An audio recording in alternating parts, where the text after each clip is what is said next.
Hi guys. Hello. Welcome to a brand new episode of the Receipts podcast. Yes, it is another Wednesday and we are back in the studio. Hello. It's your girl, Tolly T. And just call me Audrey. Ow. Did you see that Instagram are asking you to pay for it now?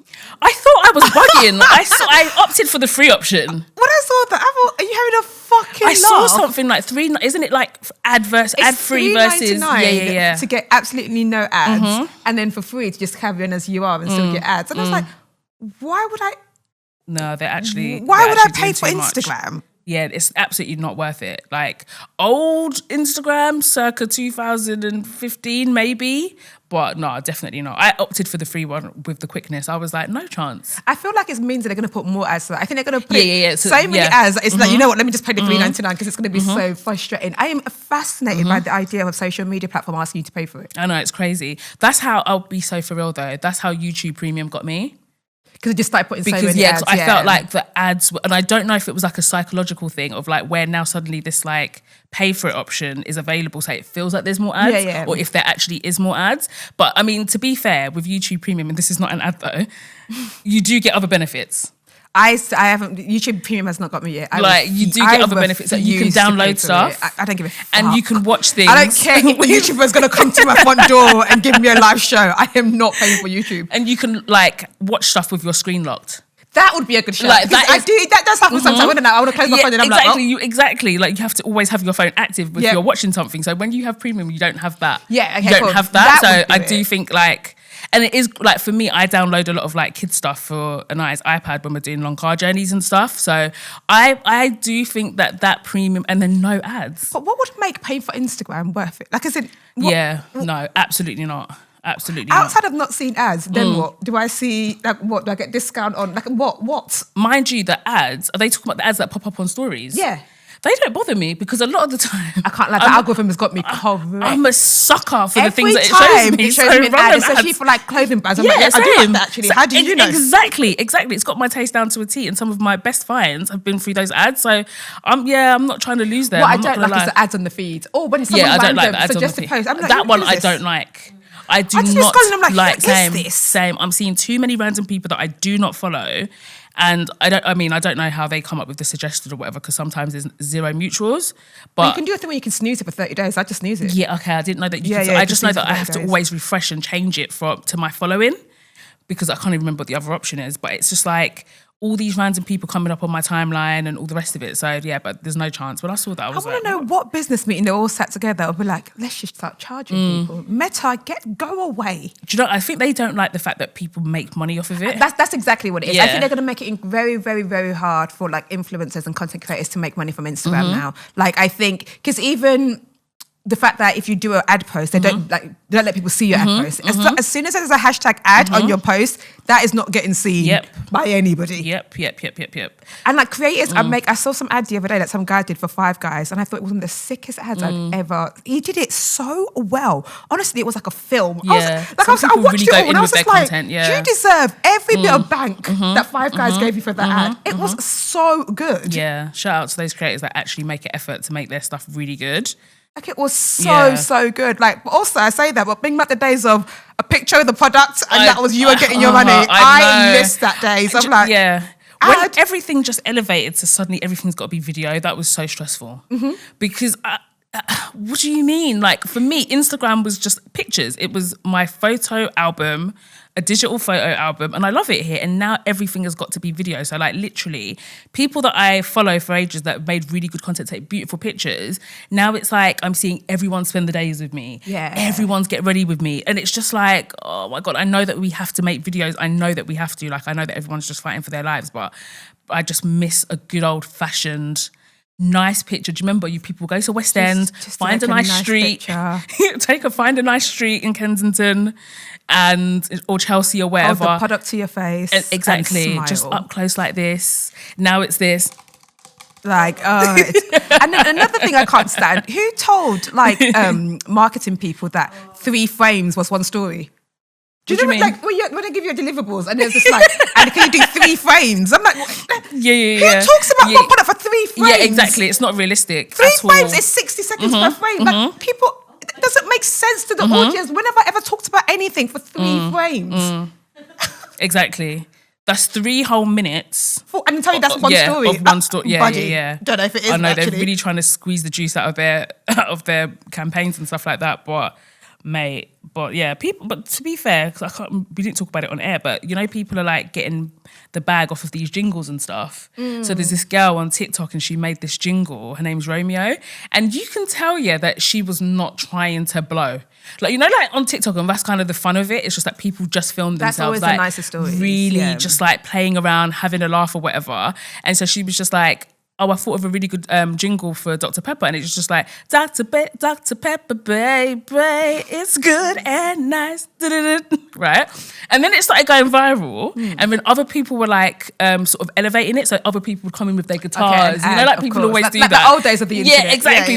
Very, very old-fashioned days of the internet, yeah. So people would come and be like, oh, I've kind of like taken it to another level. And then someone with their electric guitar was like added to music. And then someone else will come in. And if Ellen was around, she would have got the Ellen show by now. 100%. She would have definitely been interviewed by Ellen by now. She would have been. Ellen got cancelled, didn't it? Yeah. She lives in the Cotswold. I don't know Does why she? I know that.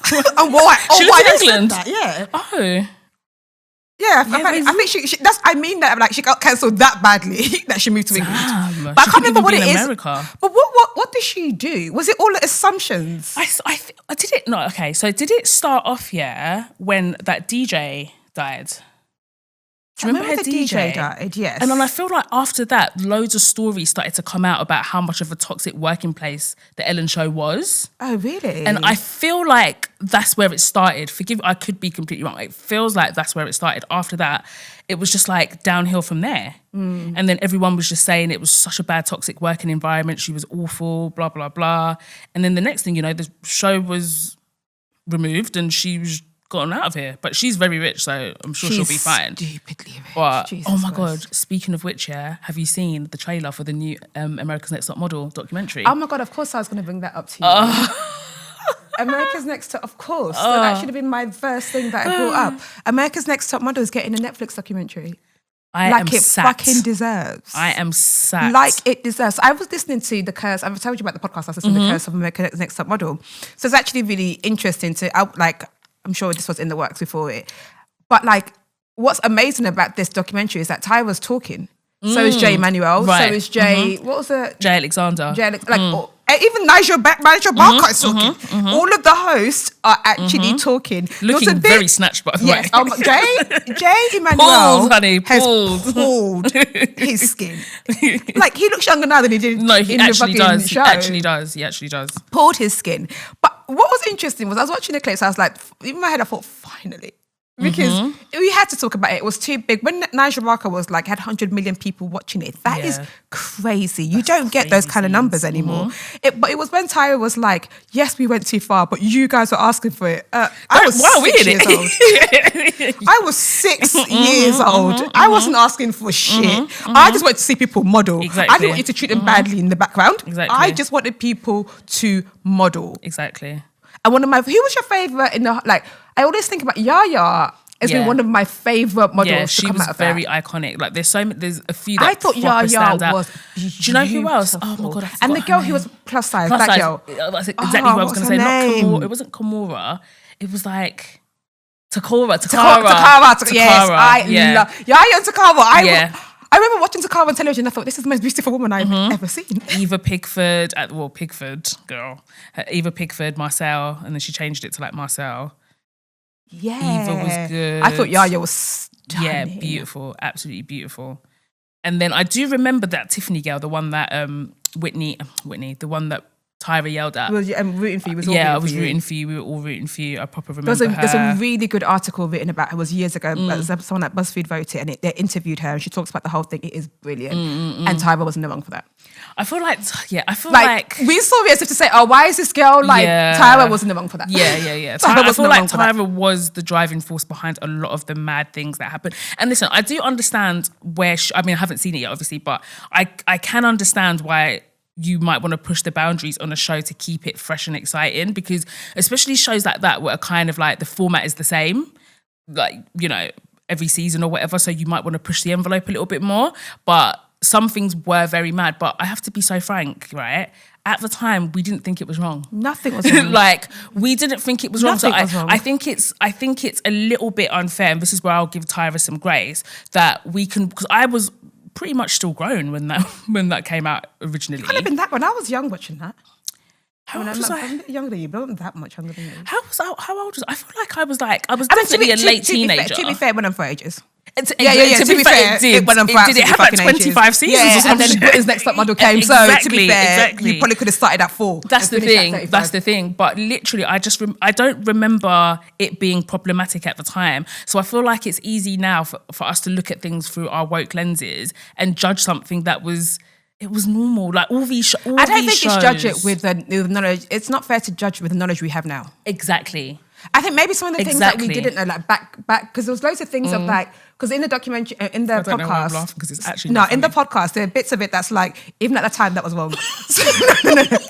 So there will be like, obviously before they got in the show, they do psych tests. So there was these psych tests. Like with their eyes? Psych. Oh, psych. I thought you said psych. No, okay, psych. yeah. So like a psychologist will come, talk to them, ask them about their triggers, ask them about if they've ever been sexually assaulted, about their family, blah, blah, blah, blah, blah.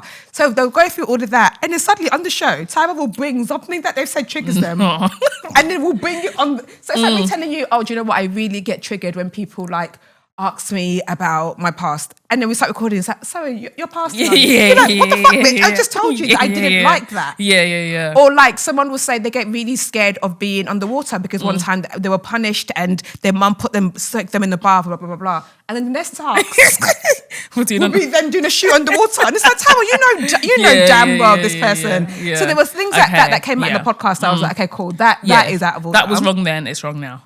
Yeah. And even the girl, do you remember the girl that got in a fight? Yes, I think so. But in like a bar fight. And then she came, like, so she was like, they were in a bar and then some girl was chatting shit to her. So they got into a physical fight. She got kicked out, obviously, but then she came back years later. But then they still knew she had anger issues. But they just kept putting her in situations for her to fight. You're right, okay. Yeah. So there were some things that, like, and I think we'll probably find out more things that was like, okay, cool. And also the way Jay Emmanuel was talking, I don't think him and Tara fuck with each other anymore. They're not cool. They don't fuck with each other. And do you know what? I will say this, and I think he's a bit raggedy for it, because I feel like he switched sides once he saw the social media backlash. And I think that once people started, like once all of this stuff resurfaced about America's Next Top Model and there was conversations about it on socials, suddenly he was like, oh, well, you know, I didn't agree with everything and I tried to, do you know what I mean? But up until that point, he didn't. He was co-signing it. He was a part of it. Do you know what I mean? There can be this kind of thing for every single show that occurred at that time. We've had one for The Biggest Loser. Yeah. And that documentary was crazy. Mad. There's one, what one would you like to see for a show? I would like to see Surviving Big Brother. Like, but Big Brother when it was on Channel 5.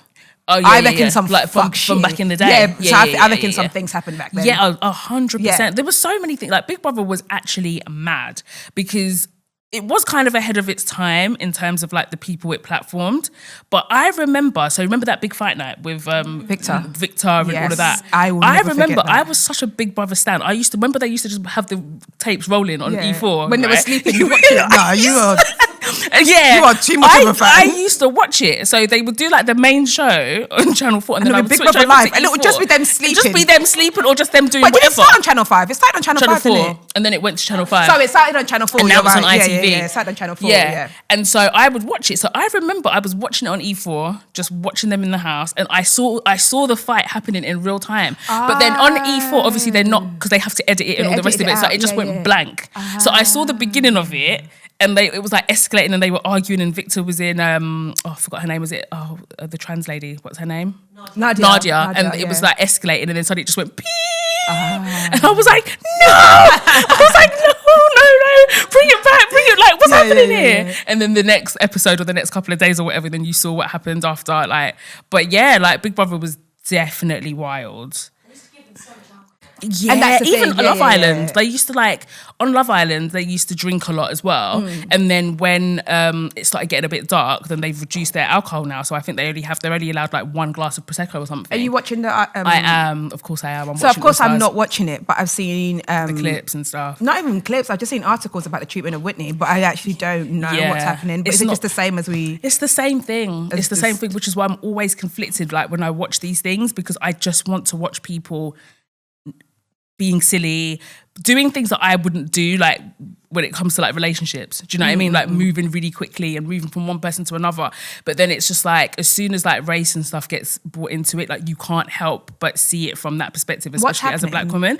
So Whitney's, I think, she's gone in there for her redemption arc, which she absolutely deserves, because I just feel like she gets such a hard time and it's so unwarranted. Yeah. And people try to act as if we all don't know a Whitney or we don't have a friend like Whitney. Do you know what I mean? So it's very annoying, but she's kind of gone in there for a redemption arc or what have you. And she's doing great, to be fair. She's been doing great until she got into not an altercation, but she got into a bit of a heated argument with Shaq. So Shaq is like some other black guy that is, he used to go out with that Tanya girl. Yeah. And it was just so unwarranted. I can't even remember what they were arguing about, but basically he started like bucking up his chest at Whitney for no reason. Like, it just wasn't warranted the way he was talking to her. And so she's like, because Whitney is very like tuned, like she's locked smart. in, like she's Yeah. smart, like she is no one's dummy kind of thing. So she knows how to be herself whilst playing the game kind of thing. So she's like, yo, calm down, like you actually don't need to talk to me like this, like bring it down a notch or two kind of thing. And he's still like amped up and he's still doing the most, getting in her face. But then he's talking to Sammy and then his energy is completely reduced. Of course. Suddenly he knows how to speak to a woman and have decorum. And Whitney called it out in real time. And you know it's bad when the Facebook mums agree, because even the Facebook mums were like, no, like this is unfair treatment. Whitney didn't do anything. It was like they were having a bit of like heated banter or whatever. It just, his reaction was so over the top here. And so then it started all of these conversations about, you know, how black men and black women and like misogynoir and all the rest of it. And it was definitely a warranted conversation, because when you watched it in real time, you're just like, what are you doing? Like, why are you this mad kind of thing? And then just Whitney just being completely gaslit. So she was coupled up with Ronan Keating's son, because he's back in there. And and so things started off slow with them, but then I actually think they started to like develop a little something. So that one argument happened between Whitney and Shaq, and then Jack Keating's turned around and gone to Whitney, oh, you're just always in too much drama. So I don't think, you know, I think I want to cool off. And Whitney's just like, okay, cool. All right, cool. Mind you, this to defend me, you prick. Exactly. And he didn't even have to jump in and start arguing with Shaq, but you could have just tried to de-escalate or just have my back. Like, even if you don't pipe up in the situation, you can still have my back and actually just be there for me, because... And then there was like this whole thing with Whitney and her friendship with this girl called Jess, and Jess was doing that thing, you know, that thing that we hate, when people get in a circle and they try and embarrass you. So what happened was there's this other guy called Connor, and Whitney was kind of talking to him as well, and accidentally, like so genuinely, she forgot his name. So someone was like, Connor, and Whitney was like, who's that? And then everyone was like, oh, like the guy that you're talking to. Please, but there's so many people here. Exactly, but it was so genuine, yeah. And then the next scene, they're playing a game. They're playing like Never Have I Ever or whatever. And then one of the questions is, I've never ever forgotten someone's name. So then everybody was like kind of looking at Whitney but not really saying anything. And then Whitney was like, I'll drink, because I forget people's names all the time. And then her best friend in there, Jess, is like, whose name did you forget? And she's like, oh, you know, sometimes I mix up like Scott and Jack or whatever, just trying to like throw her off the scent. And then Jess is like, no, but who else's name did you forget? Like, proper double it down. And then Whitney gave her a look like, bitch, no, don't do that. Don't do, like, what are you doing? Because she's properly trying to not embarrass Connor, because he'd already tried to kiss her and it was very awkward. So she doesn't want to like embarrass him. So she's trying to protect him. And Jess is doing that whole thing of like, oh, do you remember that time when you shit yourself in Ibiza? Mate, when friends do that kind of thing, I hate it. Like, it was so... And she suddenly, we're around men and you remembering all my worst bits. Exactly. And it was like, so mad. Mind you, Whitney had just had that argument with Shaq. So she'd already been like under pressure a little bit. And then that situation, and my friend is now doubling down and making things worse for me. Yeah. So then Whitney called her out and was just like, what are you doing? Like, you're supposed to be my friend. I didn't like that. And then she started crying. And so then the girls started rallying around Jess, and then one of the girls, Millie's, come over to Whitney and she's gone, oh, Jess is crying. And then Whitney was like, I need to let you know that just because someone's crying, it doesn't make them more hurt. Thank you. it does not make them like, more as hurt. in some people just cry. Exactly. And the way she cried, it was so like reactionary. Do you know what I mean? And then some people don't know how to handle being called out, exactly. so they cry. Right. It doesn't mean they're the victim in it. It just means they don't know how to be called out. Exactly. And when I'm angry, I cry. It doesn't mean I'm hurt or whatever. I'm angry, so I'm crying. Exactly. It's just a reaction that some people have. And Whitney obviously kept herself together or whatever, so it was just hard for them. Even though she was one that was consistently being done dirty, you're now bringing it to me like, oh, this person's crying. No, honestly, it's almost like you have to play the game as well, and you just have to start crying. Like after Shaq's like Shaqless, you should just start crying. Exactly, that's what everyone was saying. Everyone was like, sometimes you have to be like, okay, cool. You just have to start crying because now what do we do? Now, like, we're both crying. But so it's now annoying because it's not, because I'm not like, no, and also, no, I'm not performing sadness for you fucking pricks. Exactly, Even if something has really, really upset me, you don't deserve that side of me, so you will not see it.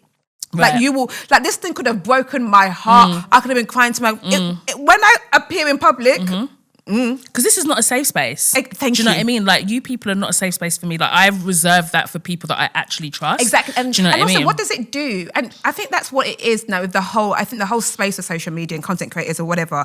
People think the easiest way to be liked is to be seen as vulnerable. The easiest way to be liked is to be seen as, oh, this person's crying, or we have to like them. And you see all the time where that's how people get their following and get their valueship. Here is this sad story. Then suddenly everyone's just like, oh no, but she's gone through so much or whatever. As if the person who doesn't tell their story, actually, even if the person hasn't told their story, some people don't have a story. Some people have never actually gone through anything sad. They also can be likeable. Exactly, yeah, 100%. But you see it all the time, even in how they manipulate shows like X Factor and stuff like that. Oh, my nan died. Yeah. Why does it have to be for you to be liked? Why is that relevant? Because it's almost like they're prepping you for Can you who's sing gonna, or can you like, not sing, that's bruv? the thing. That's what we're here for. Can we just stick to the programme? Like, we're here to see your vocals, and it'll be like someone that's like less talented. But, because I remember that whole thing that happened with Misha B, and it was just like, what do you mean you're calling her out on national TV for being a bully based on things that we're not seeing, by the way? Because this is all stuff that should never have been brought to camera. Like, that was absolutely an agenda, which Talisa's still paying the price for, and she should be. Now, the bullying was probably just, she just didn't have shit. Like, some people just don't take it. Or she was or focused. Or she didn't want to make friends. Exactly. She didn't want to be cool with them, or she wanted to focus on her, and also, even the whole idea of trying to like, that's not always beneficial. Like, you can see it, for example, in the workplace, in the 9 to 5, many black women, black men have gone to and played the game. They've gone to after drinks. They've gone to this. They've gone to this. They're still. When it comes to HR, it's like, we feel like you're not being part of the team. Yeah. I was at the arms and a ball yesterday. That's actually not a crime. I literally sat at the arms and the ball for 2 hours with you lot. But because I left and didn't wait till 12 o'clock, I'm not part of the crew. Yeah. Because I actually don't drink, or because I didn't want to drink. Exactly, yeah. I don't like when that whole thing is weaponized, because people have the right to just come to the office and do their job and go home. Am I doing my job? Yeah, like, that doesn't make you a bad person. It doesn't make you think that you're above people. Oh, we just feel like she's not really a team player because like she doesn't come out for team. I don't want to go and do coke at the local bar. I just want to go home and just watch TV. I don't want to go to the ball bar. I finished my job. What you guys pay me for? I want to spend time with my family. I already spend too much time with you lot. Yeah, it's more time than I do my family.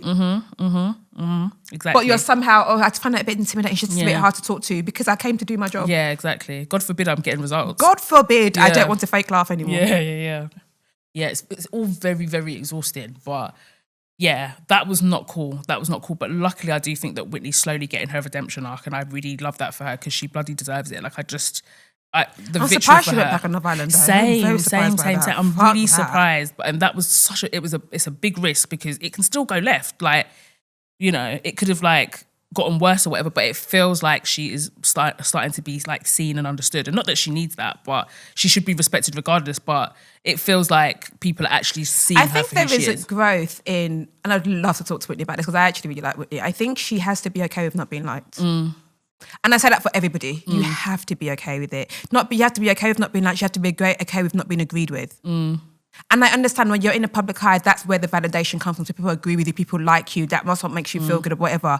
But like you will spend she's going to spend the rest of her time trying to have a villain. Trying to reverse the story about her. Some people are adamant about not understanding you. Yeah. Because once they do, they have to realise that actually she's actually quite nice. Yeah. And some people don't want to like you. Exactly. So as much as they don't want to like you, they will never ever want to understand you because it's easier to not understand you than I don't have to like you. Exactly. Especially when people have been committed to like perpetuating a narrative about you as well. People very rarely correct themselves. Like I never see people being like, oh, do you know what? I talk shit about you. I got you wrong. And then I met her and she's actually really nice. Yeah, I never, Do you know what I saw that was so raggedy on fucking TikTok, which was so underhandedly shady? Yeah, it was this girl. I'm so happy I'm not on that thing anymore. It's actually, I have so much peace on TikTok. It was so shady. So this creator was basically like, oh, here's the top 10 of all the creators that have high followers but low engagement. But she did it from the lens of like, this is why you should make your content. Who asked her to do that? No, don't do that, because when you're showing to brands, exactly. It was so like, I honestly thought it was so shady. But her angle was like, what's stopping you from starting your content? That was literally her angle. And she was like, in at number 10, Montana, like whoever, like she was saying all these creators. Patricia Bright was in there as well, by the way. She was like, look at this last post, 10K views. She was like, it was so bad. I was like, no, but what she was better off doing it was the other way around. Was maybe they don't have the highest thingy, but they've got engagement. That's what's more encouraging. Yeah. You don't actually need to break down the insights. But and it was so mad. And I was just like, say that you want to be shady without saying you want to be shady. I was just like... We used to be a country. We actually used to be a country. Chat shit get banged country. No, I thought that was we used to be a chat shit get banged. Wild. And she was like... how long have you been on the internet? Do you know how long you didn't say things about so many people because it was a chat shit get banged? 100%. Because even like with someone like Cardi B, like she's still like... on that wave, like she don't give a damn who you are. Like she comes after big creators, small creators. Like she will go after you. But so many people have been, you know, coached by like their agents or whoever, just don't respond. And I think that people are taking, everyone knows that, and people know that, and people are taking advantage. Everybody now's got things to lose. When we first started on the internet, there was no career building. Everyone still had their job. You weren't getting money off being online like that. Yeah. So, but yeah, when I saw that, I thought it was so wild. I was just like, no, that is really... That felt so mean. Or when people do a whole thing as a mask it as advice, what they're just like... Exactly. That's exactly what this girl was doing. She was trying to like uplift the people and encourage people, but I feel like there's ways you can do that without naming people. She could have done it the other way around. Here's some people who have got under 100,000 followers, but their engagement is great. That is more encouraging. Oh, exactly. Doing it that way around is a lot more encouraging. No one is a loser in that situation at all. Like you're not dragging anybody down, but I just thought it was so wild. I was just like, no, I actually can't. I can't believe this.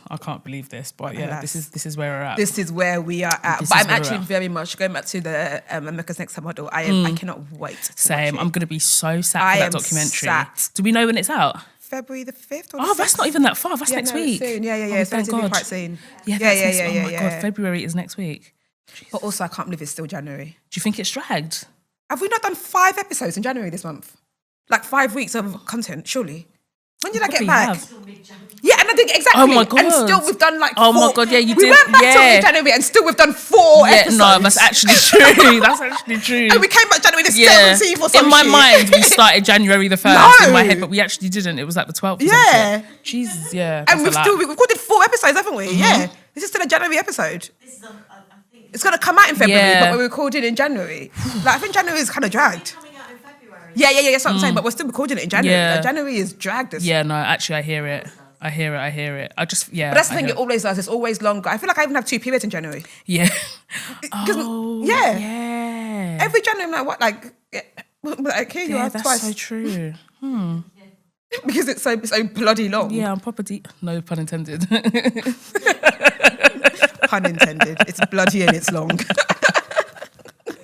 So, pun is definitely intended. What else is happening in the world? You were talking before we started recording about Blake Lively and... Yeah, we were talking about Blake Lively and Justin Baldoni, and it felt like it went a little bit quiet for a little bit. I think we talked about it a bit more on like Patreon, but now it's come back to light again because all these texts have been unsealed. And some private texts between Blake Lively and some of her very famous friends and like emails and stuff but mainly Taylor Swift.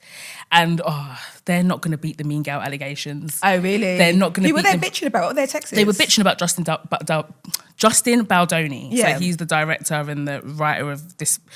It ends with us, which feels like it's never going to bloody end. It's never going to end with them. So this film that no one's watched, but everyone knows all the sort of like behind the scenes drama pertaining to it because of these lawsuits that are flying around. But yeah, these texts have been unsealed. And I think that Blake even said that, oh no, she didn't like Taylor had nothing to do with it, blah, blah, blah. Come to find out she actually did have quite a hand in like the manipulation and the stuff that was going on. And so she'd like texted her some stuff like, oh, come to my apartment like when he's here, and just kind of like forcing his hand by like weaponizing her famous friends and talking shit about him, like, which by the way, I'm not saying any of this is a crime. I'm just saying like what's actually just been unearthed, and talking shit about him before filming had even started and calling him a doofus, which some people who are not Team Blake are basically saying that this contradicts like your allegations, because if you're calling someone a predator and you're calling them all sorts of names, then it feels like there was no fear surrounding him by the way you're talking about him. If she'd never liked him in the first place, why say yes to the role? I think this is my take, and again, it's got no bearing on whether she's telling the truth about her allegations, because I've got no idea about. But it feels like what happened is she accepted the role on working with someone that was like lesser known in the industry, so she could throw her weight around. Right, okay, because I don't think that she would have done that to a Martin Scorsese or James Cameron, or do you know what I mean? She wouldn't have done it to like a massive name, but I think she felt like, I'll take on this role. It might not be the highest paying, it might not be the biggest thing, but the messaging around it What's his big role again? Great. He was Raphael in... that was one of my... It was a telenovela. It's one of my favourite shows I've ever watched. Where she wakes up pregnant and she doesn't know who's singing. Jane the Virgin. Yeah. I loved that show. Yeah, he played Raphael in that. Yeah, so I didn't really know anything about him apart from the Jane the Virgin thing. And so, so that's what it's giving. It's giving, I'll take a pay cut, I'll take whatever. But then what I can do is use this as an opportunity to steamroll myself as a producer and as a writer and as a director, instead of maybe like actually grafting for it. Do you know what I mean? And so that's what it seemed like happened. So in these text exchanges, she's kind of like plotting with Taylor about how she's gonna like force Taylor's song onto the trailer or into the intro of the film or whatever. But simultaneously, part of her lawsuit is that she feels like she had no power on the set, and she felt very threatened, and she felt like it was a very predatory situation. But come to find out, with everything that's being unearthed, it feels like actually you did have a lot of power, and that she had taken over the film completely, and she took a lot of pride in it. Yeah. She took a lot of pride in like bulldozing this man's film and taking over and getting him kicked out of the premiere and having her own premiere. And I think the whole thing started when they were promoting it very differently. And so she started getting backlash, because I think she's got quite a bad reputation anyway. Again, this is like white Hollywood, that's not really my bag, but... I thought she might have been a bit dodgy because when she doesn't speak to anybody from Gossip Girl. Yeah. None of the gossip. Yeah, they don't fuck with her. They all seem to still talk to each other, but none of them talk to her. And I'm like, that's weird. And I think she's got like, and again, it's a tricky thing, because I feel like that is being weaponized against her. And in a case pertaining to like SA, it is a thing that they use against women to like, that whole thing. If you dehumanize someone enough, it's really easy it's like she's a liar, to behave. It's really easy to believe bad shit about them. Do you know what? I actually forget that's what they're suing each other for. Yeah. Exactly. This has got so gossipy and chatty. I actually forget the actual claim here is sexual assault. Exactly. And so all this stuff, and that's what she's alleging, right? So she's alleging that he tried to smear her name through purposely going on like a press rollout, which like really highlighted what the film was about, so like domestic violence and those real issues, and he was being intentional in like framing it in that way, whereas she was on a press run promoting it in a very different way. So she was getting drugged for that. So people were like, if this film's about domestic violence and Justin's on, his press run and he's promoting it in this way, why are you talking about florals and brunch and dresses, go with your girlfriends? Like, it feels like two completely different movies. Why? I'll tell you why. Beyonce started the trend of theming concerts, theming like cowboy cutter, let's go with this, and I realise everybody does it now. There's like, and then everybody should wear this thing. We're all going to wear this thing. If Beyonce never did that, she would, because actually that's a lie. It goes to Wakanda. This is Wakanda's fault. Yeah, exactly. This actually goes further back to Wakanda. That was a time. Before that, we just went to the cinema. We just went to the cinema in our joggers, hun. Suddenly, it was like, actually, go as Wakandians. I remember I went to see that film. Did you guys know I bet you went into the Sheki. I didn't. You wore the Sheki, didn't you? When I went, everybody was dressed up. Really? Yeah, like everybody was dressed up. Like they proper went in. Like everybody was wearing like African prints and all sorts. Like people proper went in. That's his fault. It is. Yeah, so that is definitely where that started. And actually, it's funny you say that because Cardi B's getting drugged because she doesn't have themes for her shows. See, that wasn't a thing and before. It was just you could just go with whatever you like. It was just never really a thing. So she done a video. She was like, "Oh, you know, I'm thinking that people from New York, let's do Met Gala, just trying to fight for her life. Yeah, just something. Scrambling, trying to fight. But it doesn't actually have to be like. I feel like with Beyonce, it made sense because they were genres. So you could dress up. It was like disco and cowboy. So that's very clear themes. Whereas like if you're just going to a normal concert, just if I'm going to the fucking movies, I don't need to wear. Like, I don't need to wear florals with my girls. Like with Barbie, because to be fair, when I went to Barbie, I wore pink. I mean, that's cute. That makes sense. That's cute. Yeah. But like. That was a weird take from her. I don't know why. For a film about domestic violence, yeah, exactly. No, we don't need to wear florals. Yeah, we don't need to wear florals and go with our girlfriends and make it like go after brunch and stuff. Like that's like a bit of a weird way to promote it. And then she was promoting like some of her products as well and like in the press run. So it just didn't look good. So it feels to me like these are two people that completely butted heads. They have different sort of artistic approaches about how this film was gonna land or what have you. She did definitely bully her way through the process and trying to take over. I definitely believe she took over because she said it with her own mouth and like the documents and stuff like that. She clearly did have a lot of power. But as far as the essay stuff, I don't actually really know what she's what she's saying. So I don't want to comment on that because I'm never going to sit here and say she's a liar. I don't know.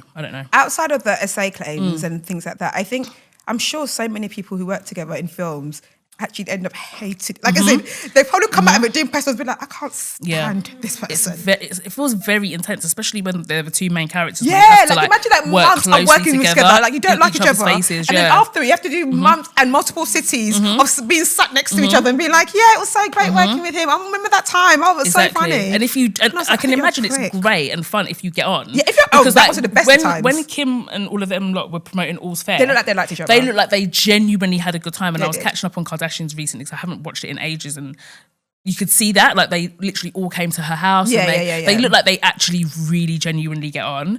Whereas with this, clearly this is not the case. And on that set, it is very divided. And you know, I guess some people, if they have a vested interest, and Blake Lively has a lot of power in Hollywood. She's married to Ryan Reynolds. For God's sake, like I can see why for your smashed it with being likable. Yeah, you might Ryan like. Reynolds. But yeah, I don't know.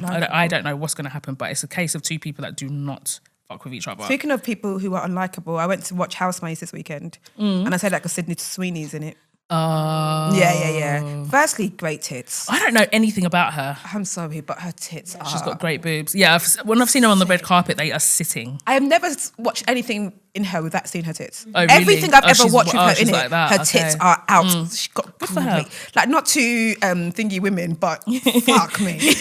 Beautiful tits. She's got great tits. Have you heard about what Housemaids is about? No. So Housemaids is based on a book, and the book is basically about this couple, very rich couple, and they get a new housemaid. And what you would expect... Oh, it sounds like a porn. To you. The housemaid falls in love with the guy, ends up the woman is a psychopath, whatever. But there's a big twist at the end, which I don't want to reveal. Okay. But it starts off quite slow. You're thinking, wait, is this it? And then it gets really, really good, like towards, not really good, but it gets good towards the end of it. And I said it because I was like, I hadn't been to cinema in ages. And I went with my sister, her husband, and his niece. And it was just like, oh, cinema's fun. Yeah, like, I haven't been to cinema in time. And it was just such I looked like shit. We just like walked up to the cinema. We just watched this film. Home. Cinema food. We had popcorn, nachos, everything, dogs, sweets, minstrels. What other time do you buy minstrels outside of being in the cinema? One of those big tango things. Yeah. I was like, this is great fun. And I thought, I'm going to go cinema more often. I need to go. I haven't been to cinema in time. But I'm going to buy the book. And I say that to also say, I bought a book. I bought Thingy as a book. Thingy, what you always tell me to watch. No. Oh, The Handmaid's Tale? Handmaid's Tale. Okay. So I'm going to read the book first. Okay, cool. Yeah, I'm going to read the book first and then I'm going to watch it. Okay, good. Yeah. I really want you to watch it. Because that's the order I normally like. And that's what was annoying about Housemaid, because I watched the film first. But apparently the book is amazing. Yeah. So I want to read the book first. That sounds like something I'd like, actually. I'm not mad at a psychological thriller. Yeah, I think you'd like it. Yeah, with a good twist at the end. end. It's slow at the start. You're like, oh, come on, get to the good bit. Because you know there's going to be a good bit. And then the twist and you're like, I didn't think it'd go that way. Okay, I'm definitely going to watch it. But speaking of twist, his and hers. I'm so sorry, and I don't mean to be that person, but I knew. I didn't. Episode 4, I was like, oh, it's the mum. You knew it was the mum? Yeah. Okay, so what I was going to say is that... Spoiler. Have you seen it? No. Are you going to watch it? Okay, so massive spoiler alert. Okay, go on. Actually, I'll try not to, but if I do, I'm Sorry, it's too late. Yeah, it's been there for a minute. But however, and also yes, exactly. If you clocked it already. But I did think it was really good, but it was given Tyler Perry. No, it was. No, it was. But this is why I'm actually going to defend Tyler Perry. No, this is why you shouldn't. No, we'll stop you guys. Actually, no, defend him first, because you know I'll never defend I'm that. going to defend him because if he made that exact same show, everyone would say it was trash. Do you know why? Because the script will be bad. If he made the exact same show with the same writing and everything, everyone would say that show is trash. He wouldn't have hired those people. He would, because He would have played the mum. He would have played the mum. The mum would be Medea. The mum would be Medea. The mum is in Tyler Perry movies. She is. She works with Tyler Perry. She's in the have and the have-nots, which is the that's what it is. worst thing I've ever seen in my whole life. Yeah. I was addicted but I promise to you, that show. he would have played the mum. Yeah. He would have got. He would have played. The husband would have been beating up the wife. Yeah, Of course, she's black, so she deserves all the pain in the world. Yeah, definitely. Like, it wouldn't have gone. Like, It would have been more in watching it. By the time I was like, there's many holes in this, because for some reason there was no reason for her to have gone to that house. What do you mean? Do you know for who to go to the house? Tessa? Oh yeah, I never know characters' names. That's one of my worst Tessa, things. yeah, Tessa. So when she goes into the house Annie. at the end, Annie with the other girl, why was she in that house with the reporter and the reporter and his wife? Because she was fucking her husband. Yeah, but why did the woman want her to come to the house to fight her for fucking her husband? No, she wasn't. She just with him, and they were just gonna hang out. But when the girl came, it looked like reveal, like we've got you. But why have you got me? Why? What did I do? Yeah, I didn't. Yeah, that's actually very true, because in the whole situation, which at the time we didn't know, she was actually the victim. So why are you trying to get me? Yeah, like, what did I do? Why am I here? Yeah. I think yeah, that's a very valid point. There was many holes. Do you know when I clocked it? There's a particular scene when I clocked it was the mum. It was when she was in the kitchen and she was talking to the cop's sister. I was like, oh, it's the mum. The cop's. Oh, yes. That scene, straight away, I was like, it's the mum. I didn't clock it was the mum, but the only reason why I felt like there was more to it was because when it was revealed that I forgot her name, the character, the blonde lady who basically lost loads of weight and got loads of plastic surgery. When it was revealed that that's what she had done and actually she'd come back to seek vengeance, there was still another episode. Yeah. What I didn't know is... I was like, so that's like a big revelation. So I was like, oh, so what more could... What I didn't know is why it was the mum. Yeah. So I knew it was her, but I was like, why? But so what was the reason why I thought it was her, the reason why I thought she was the one doing the killing was because I thought she accidentally killed the grandchild. Yeah. And I thought the group of people knew she killed the grandchild. Right. So they were threatening her. So that's why she was killing them off. So that's the story. I was just like, oh, it's the mum, and it's because they know that she was one that killed the grandchild. Yeah. So I was like, the mum's got a killing thing. She killed the grandchild. Yeah. Them group of people knew, so she was killing them off so her daughter doesn't find out. Right, okay, yeah. But I didn't know the reason. When we found out the reason, I was like, oh, I didn't think it was that. Yeah, but same. I didn't think it was that as well, because what didn't really make sense, and what they probably could have delved into a little bit more, is why the hell, if Annie's character was the victim, why are you mad at her? Yeah. Like, what do you know what I mean? Why are you trying to come in and take over her life and take her job? There were many things that were very and do all of question that. Marks. And it was mad that and the thing is, they're smart for setting it in a small town. So I guess a small town wouldn't have the resources of like a big city when it comes to like their police departments and stuff. Because it was like, why is this one detective? Like, that is mad that he lost his ring in where the dead bodies were in the morgue, and he was running around. He was getting away with too much. Like, he was doing way too much. I was just like, is no one gonna be on this man's neck? And that's when I knew it wasn't him. They were making it so. They were pushing it too hard for us to think it was him. Yeah, because he was proper trying to cover his tracks here, and he had way too much time to cover his tracks. And then his detective assistant, the Asian woman, she was onto him. Like, too many weird things were happening for her to have not called it out sooner. Do you know what I mean? And then another thing that was so dumb was when he had her phone for that long, and the husband kept come on, you didn't track it, and they're not tracking the calls, and they're not seeing that like. No, you're right. It was very Tyler Perry, but Tyler Perry would have chosen different people to play it. His script would have been worse. His script would have been so bad. It was really good. I love it. Like, the plot twist, I did not see that coming at all. I was like, what more is there left to reveal? Because it's mad that this woman's gone away, she's lost loads of weight, she killed her sister and blah, blah, blah. That's mad. But what is left? So when the mum thing, I was like, right. And then what the reasoning. I did enjoy it the most was the different narrators. So at the I didn't even notice the letter that we're reading, 3 different people read it every single time to make you think. So first it was Tessa's voice reading it, then it was her sister's voice reading it, and then eventually it was like different people were narrating that letter. Yeah, okay, I did notice that. And according to who was narrating the letter is who you thought was the killer. Right, okay. I might need to go Until back the final and watch it reveal again. at the end when it was the mum actually When it was the mum reading it. it. Okay, yeah. I think that's one of the worst, because I watch a lot of television. I don't watch as many films, but television, I absolutely love television. It's my favourite mode of entertainment. I think it's absolutely brilliant. So being really telly-literate, it ruins so many things for me. Yeah, like, I can imagine. Yeah. So I did not pick up on that narration thing at all, which is definitely like very And also when thing. you write, you see what they tell you.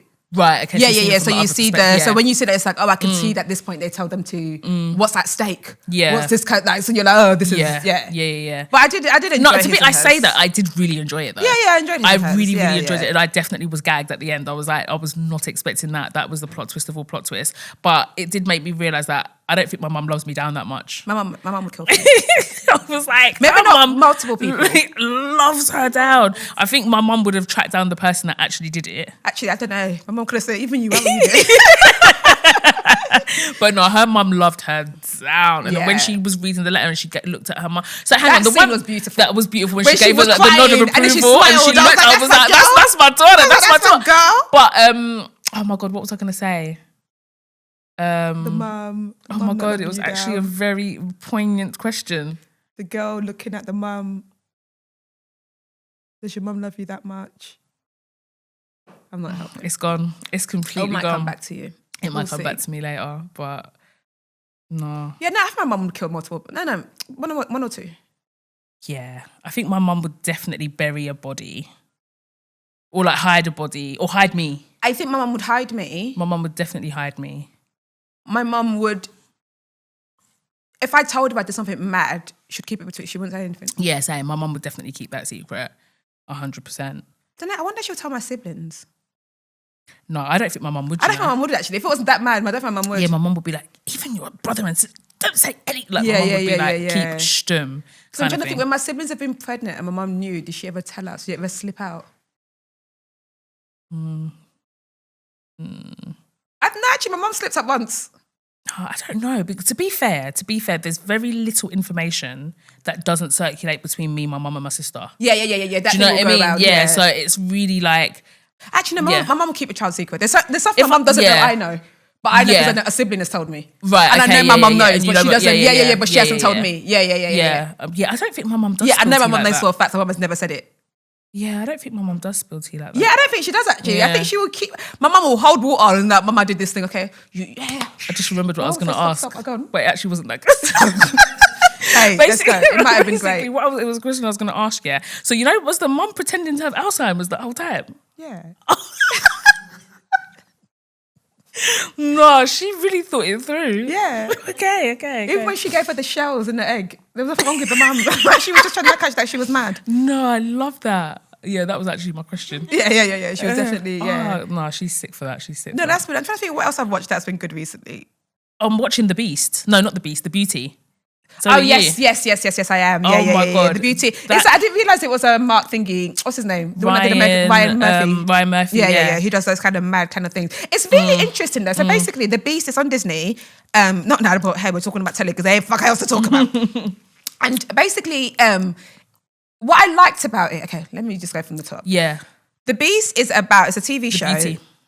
Oh, you know what you do. Because nothing is happening. Have you watched The Beast in Me? Beast, The Beauty. Have you seen The Beast in Me on Netflix? I watched the first 2 episodes, but I didn't finish it. It is. That's actually really good. It's really good, but I just thought it was quite slow. It's very slow. Yeah, it is very slow. It is so slow, but it does get good. Yeah. So The Beauty is Ryan Murphy's new show on Disney, and it's basically about this sexually transmitted infection that makes people more beautiful. And every time they have sex with someone, the person catches it, and then they either die, they implode, or they live with it for a couple of years and then they implode. But you're missing the best bit. What's the best bit? So the best bit is basically, it's like, it starts off with people who think they're ugly. Oh, yeah, So it starts off with incels and people who think that insecure people who think, mainly incels really, who feel like men, they don't get attention from women, blah, blah, blah. They go to a plastic surgeon, he tries to make them more attractive, whatever, right? And he does a first, makes them into Chad. And Chad in the incel space, Chads are the good-looking men of the world, the men who get women, the men who are buff, the men, So they all want to be Chads ultimately, right? So he turns them into a Chad, a good-looking person, and sometimes it doesn't work. He doesn't get the desired effect. So then he now makes them have sex with someone that's got this sexually transmitted diseases that makes them stunning, and then we go from there. Exactly, and then exactly. So that's basically all that's happened so far because it's only 3 episodes out. And so you're just seeing it being passed on from different people. So the main character was that black guy, the incel, and you kind of just see him in his mum's basement, like wanking off to like online porn or whatever.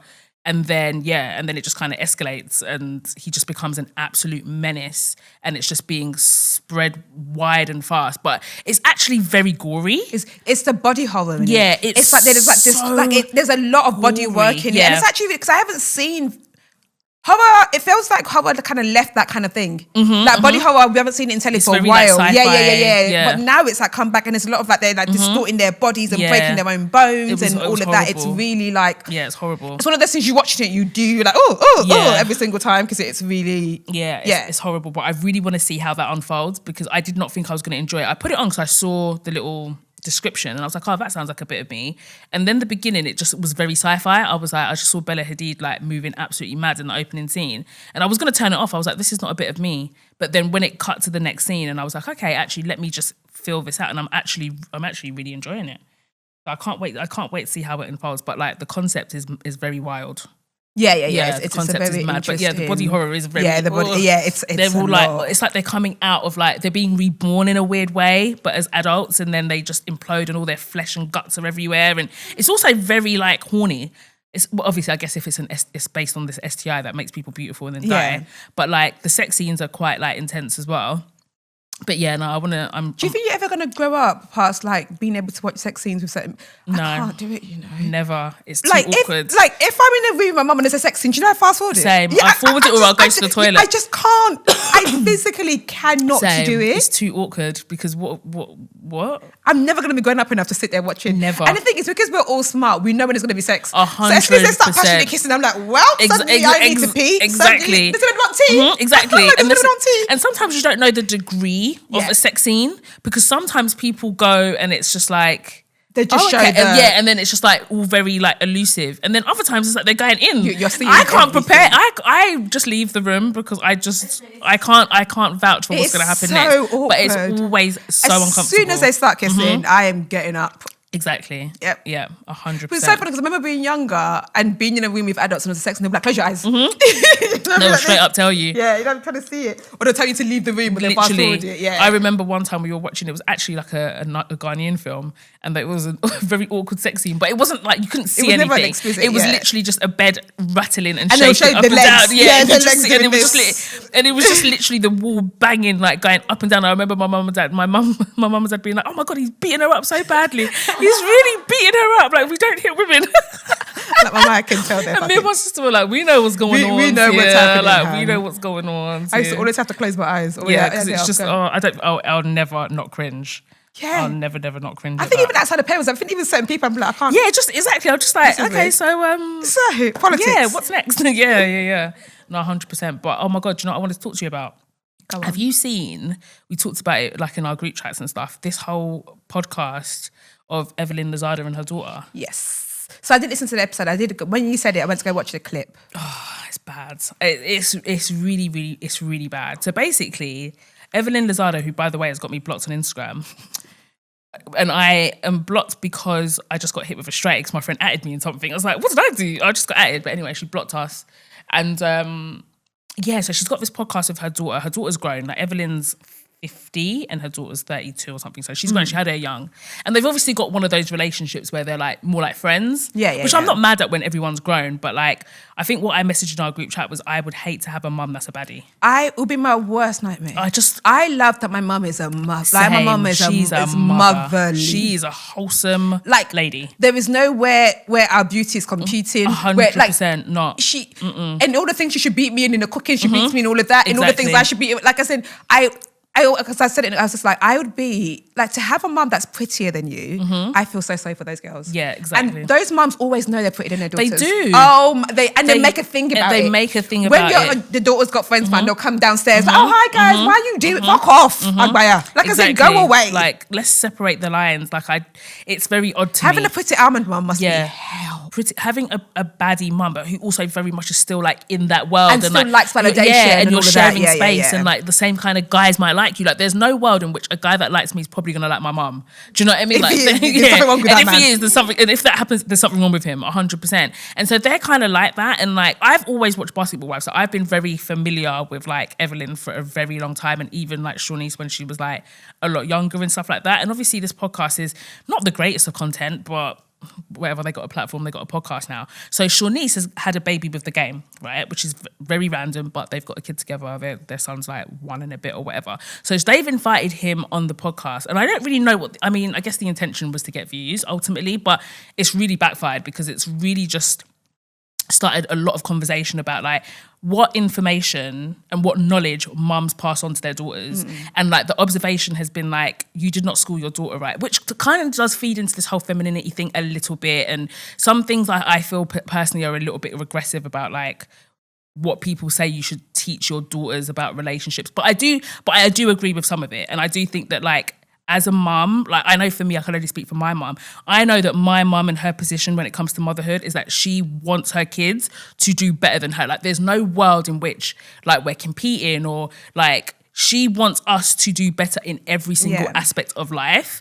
And so my mum, I feel like she's passed on certain knowledge that I feel like has been like I've stopped myself from making fucked up decisions even as a grown-ass woman because I'm still like scared of like what my mum would think, and like her validation means the world to me because I actually rate my mum and I've got the utmost respect for her. And so people were kind of talking about like their dynamic and how weird it is that like Evelyn, like you've had access to some of the greatest men, like she's known for like dating athletes perpetually kind of thing.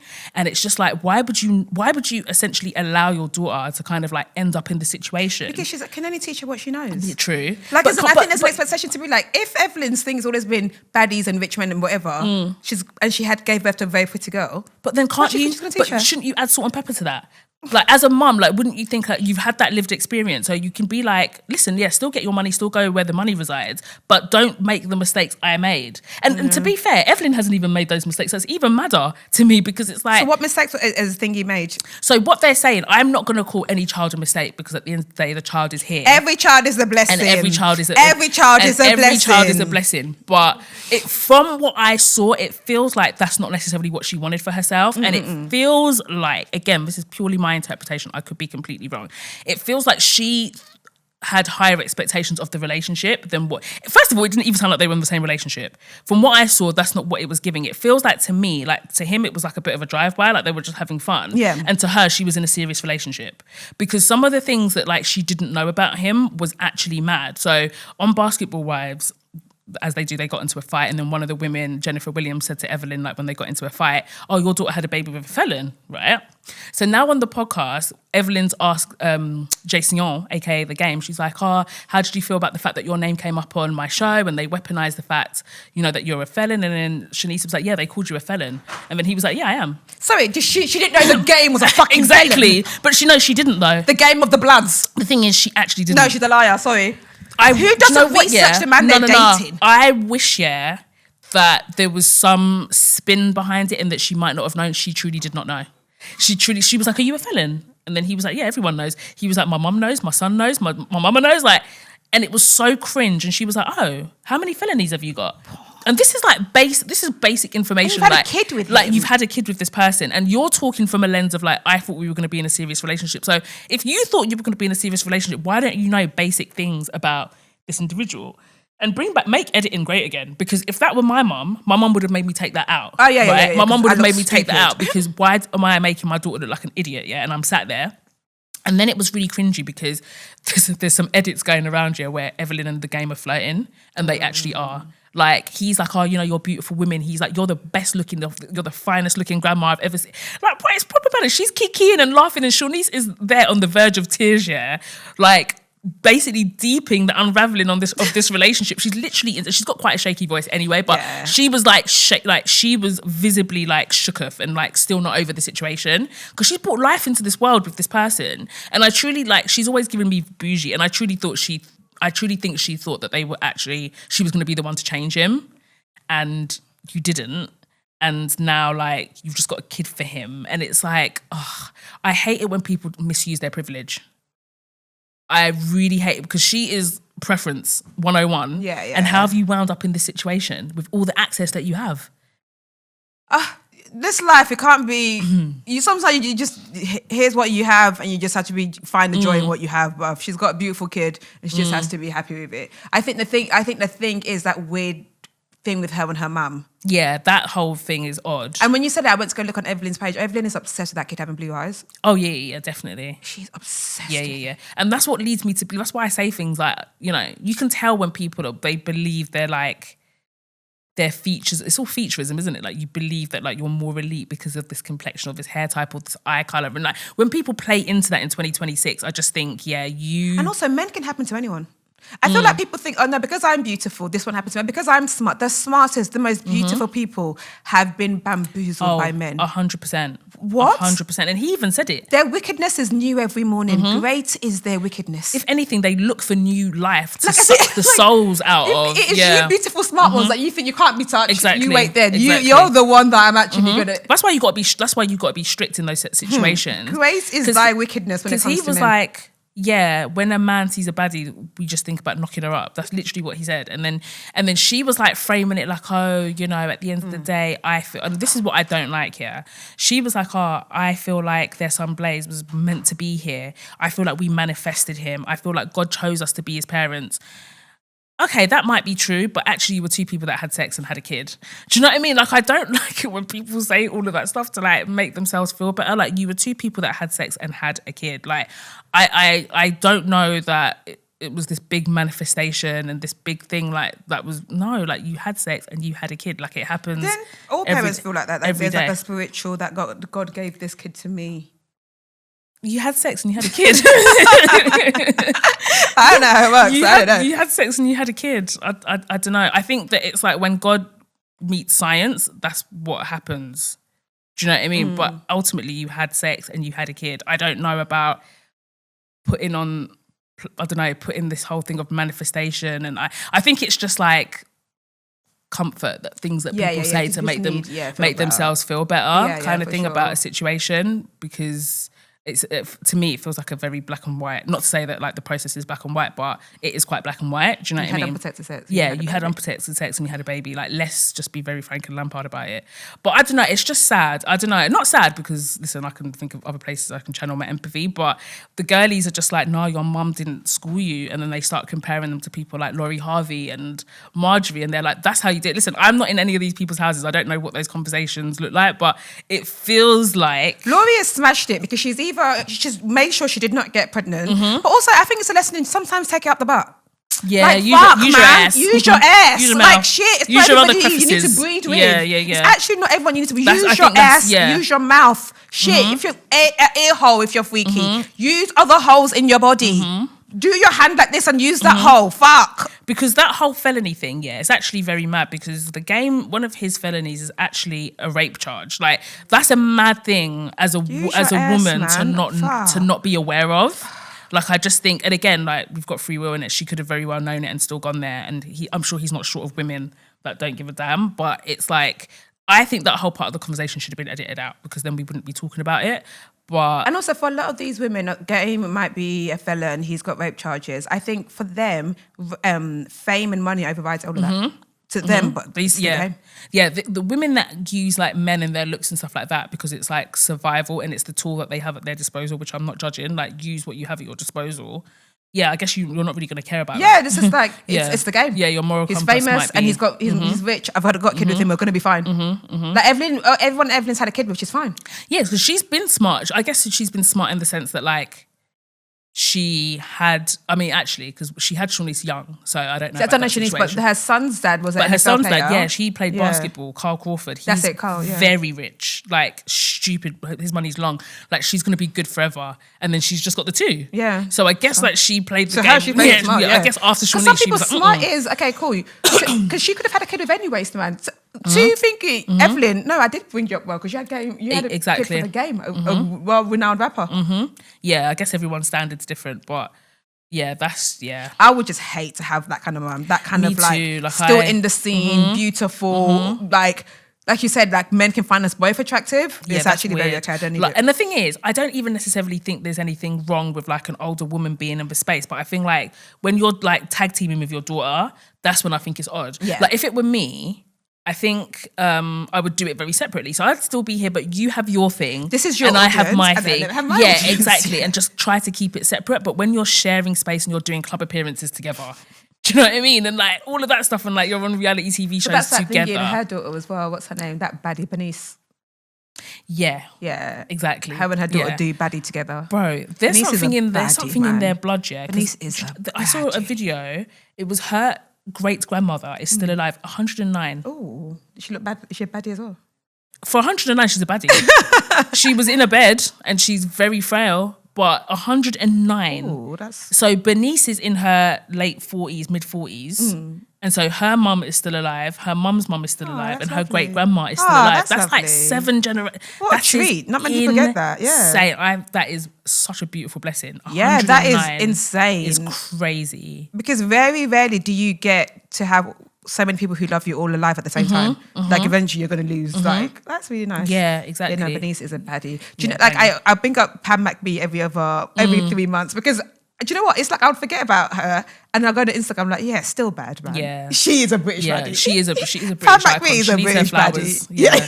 She actually I'm like, really does. You know what? Still a baddie. Yeah, she is. She's a beautiful girl. And I don't often, my algorithm doesn't show me, when I say baddies, I'm not saying not beautiful, like in that aesthetic of a baddie. Like that very we all know the specific. kind of specific aesthetic I'm talking about. Like I don't see them on my algorithm anymore. So that's every time I see, I'm like, yep, Yeah, still got it. Still that waist to bum ratio baddie. Let's go. One thing about her hair's going to be. Her hair's always nice. Her hair's like her always hair nice. always looks so Yeah. beautiful. Like Her hair's always invest in- nice. Remember her and invest- John Berger? Oh yeah, that was a time. I I was glued. I was glued to my Oh my stories, god, boy. that was gisty that time, wasn't I was it? glued to my stories. I cannot lie. boy. Yeah, I that was screenshot it. a I didn't want gisty. people to delete things. How did he handle that one? Wow. Feels a bit too. I know. I mean, it's not a pairing that I would have put together, but I love it for them. Love it for them. Anyway, dilemmas. Dilemmas. Before we get in trouble. Okay, first dilemma is an update. Ooh. Coming out to my parents again. Okay. Hello, ladies. Thank you for being the amazing women you are and providing us great advice and laughs throughout the years. I'm coming to you with an update on a previous dilemma y'all helped me with. Okay. Sorry for the long email again. I'm a 30-year-old black gay man. About 2.5 years ago, I reached out regarding dealing with the homophobic parents and never really talking to them about my sexuality, except for a few times in high school and just being really uncomfortable about their homophobic remarks. I've included the original email down for reference.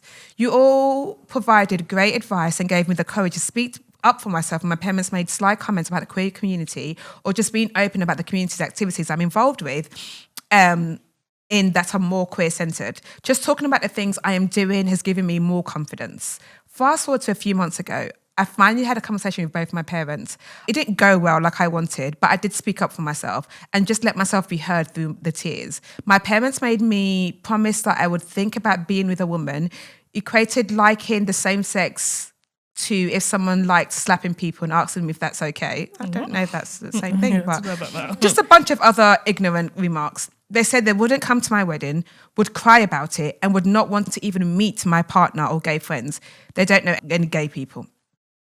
While they still love me and want the best for me, I am just having resentment and anger towards them. They are religious and believe I am straying from God and the church. I still believe in God, just in my own way. I don't go to church anymore. My mum still sends me church sermons and says that she prays every day I make the right decision. I do love my parents and I don't want to cut them off, but I'm tired of this and don't know the best way to go about this. They were sad that I only stay a day or two when I visit them, but I don't have the heart to tell them this hurts me. Some friends say that every time I tell them I will watch the videos and will give in to what they say and not speak up, it gives my parents hope and to not do that. While progress has been made within myself, my comfortability with my sexuality, I just don't know how to tell my parents to stop. Of course, since they're older, they believe they know best. Love you ladies immensely. Sorry again for a long email. Oh. I don't know if they'll stop. They're not going to. I think sometimes in life you just have to take your mind away from that thing happening. Maybe that's just not what you're going to, unfortunately, you're just not going to get that from your parents. You're just not going to get parents that don't do that. Yeah, I agree. Like their homophobia is going to be, it's an indoctrination that's been in them pretty much their whole lives, like culturally, religiously, like that.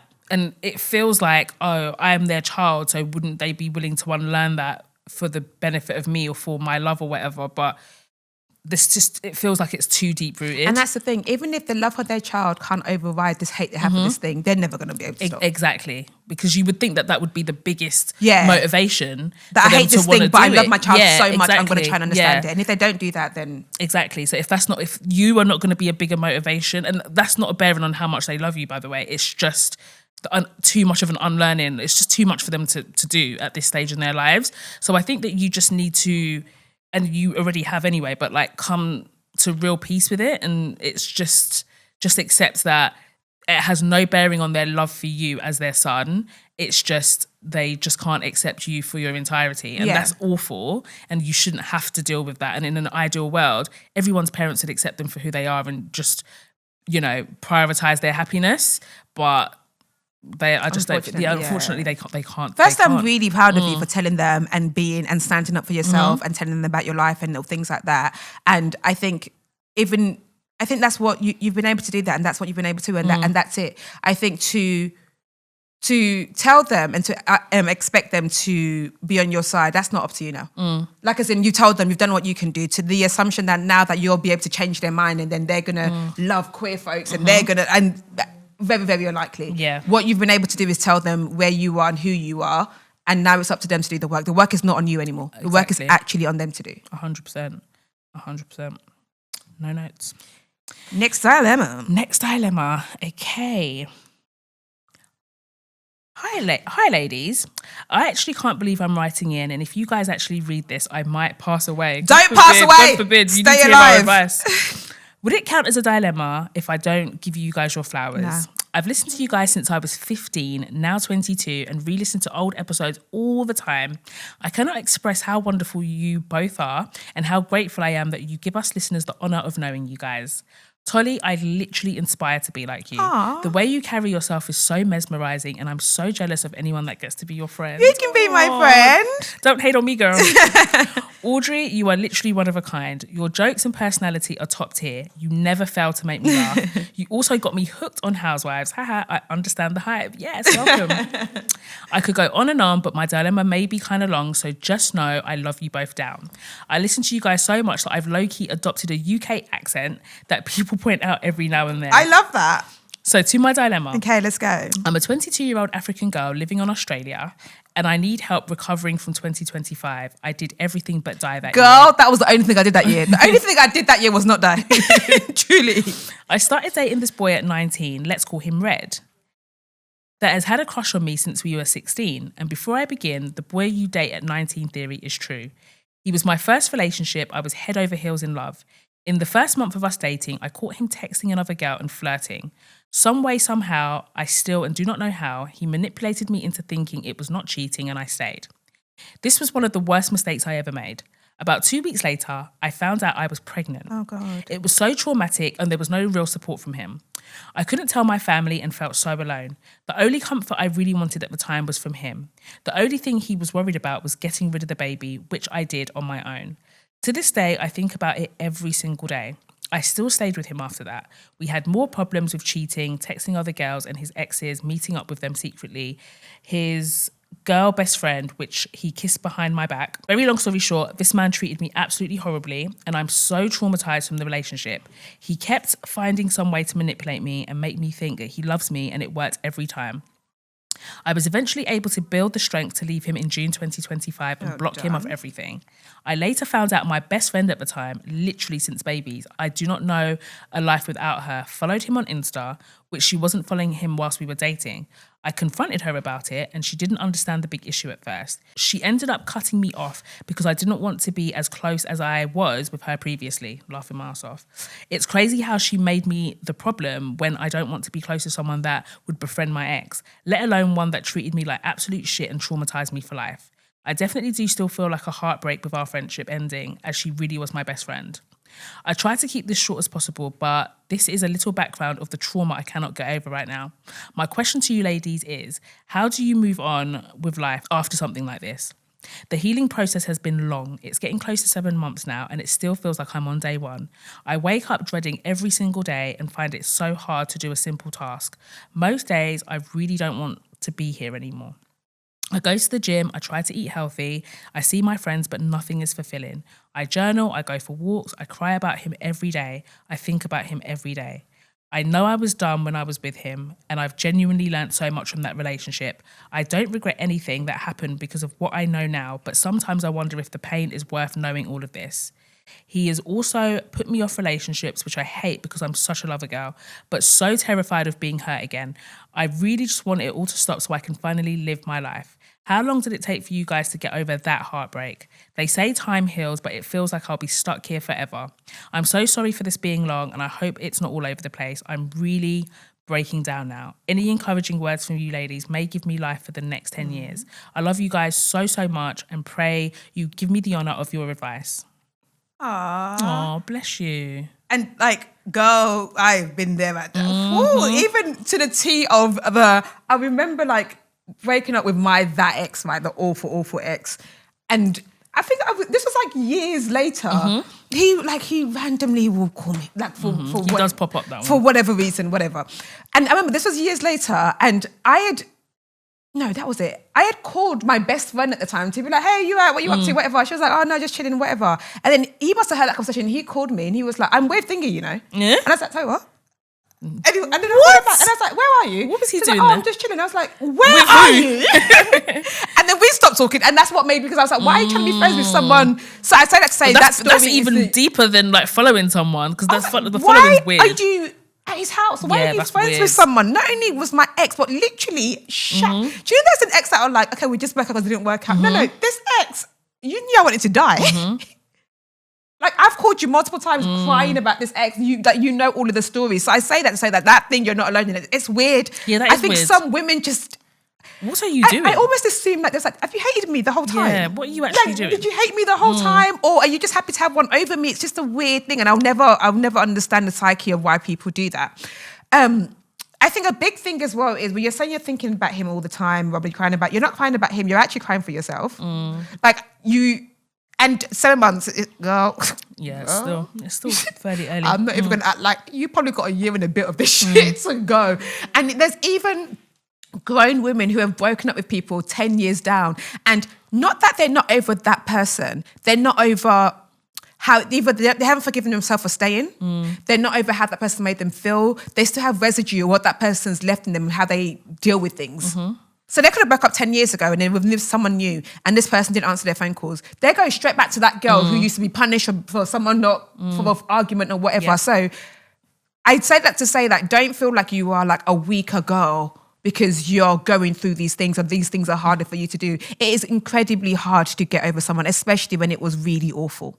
Especially when someone like broke you and made you feel less of yourself. And now you're not only trying to get over them, you're trying to pick yourself back up and you're trying to forgive yourself. So many times in this email, you're like, I'm so stupid for staying. I was so stupid for staying. That's going to stay with you for a little while. Like until you actively work on to be like, okay, cool, but I didn't know then. Like, I didn't know, like, and I thought I was doing the right thing and you thought goodness was going to come out of it. So I say all that to say, like, give yourself time. Like, it's 7 months and I know it's exhausting. It is exhausting. But one day it's not going to feel as heavy. And I'm not even going to say one day you're going to completely get over it, because I don't know. I think when someone's actually brutally hurt you like that, I don't know if you get over that person, but it's a lot of work, especially when it happens when you're young. Yeah. Like, it's such a trauma. I think that many people, like, I go in my whole life being like, oh, nothing bad's happened to me. Like, as in, when I think, compared to that, when I think about trauma with people who've been sexually assaulted, people who got abused, people who got kidnapped, I'm like, no, nothing. I'm always like, nothing bad's happened to me, like in that granular way as a child, right? And then I say it to my therapist, like, nothing. And then she'll remind me, she was like, that relationship fucked you. Like, you might not see it as this granular, nobody kidnapped you when you was a kid or whatever. But the fact that it happened to your young brain. It's a lot. And I think you have to understand this happened to your young brain. Yeah. And your brain is still young. So it's going to take you a long time to get over him. It's going to take you a long time to forgive yourself. And it's going to take you a long time to have like clarity in what it is that you want in your future. Don't only this guy repeatedly cheat on you, you got rid of a baby for him by yourself. Like, these are traumatic things that you've done. Take time. It's gonna take a while. And I can imagine you reading that email and crying, maybe listen to this and crying, but like, just give yourself space. Carry on doing what you're doing. I love that you're going out with friends. And at first, it might not feel like, oh, this doesn't make it stop, but it distracts you. Even if it's for an hour of distraction, it's better than just being sat in like sadness the whole time. You'll be okay, I promise you, but it's going to take time. 100%. I co-sign all of that. I just think, like, when you're dealing with a breakup and it's like a twofold of like him basically being like quite abusive and then you also having to deal with a breakup, it's definitely like multi-layered in terms of like how you're going to be feeling. And I totally agree. I don't even think any of the tears and stuff are about him. I think it's easy to make it about him because he's like a tangible thing, but it's actually everything that he represents and like all of the things you tolerated, exactly like what Tolly said. But I actually think 7 months is not that long. It's not that long. It sounds long, but it's not a long time. It's taking me long to get over a situationship. Yeah, exactly. Like, sometimes these things, depending on, you know, how you are as an individual as well, some people just feel things a little bit more, a little bit deeper, a little bit harder. And I actually think that you really like deeping these emotions in the long run. It doesn't feel like it now, but trust me, you're going to take so much away from this situation. And I'm glad that like you are still living your life and you're not like just like hiding away and doing all of that. Like, you're really, really trying. And I definitely think that that's going to help, like Tolly said, in the long run. But yeah, I think you just need to definitely give yourself some grace, you know, about what you've dealt with. Like, it's not a small thing.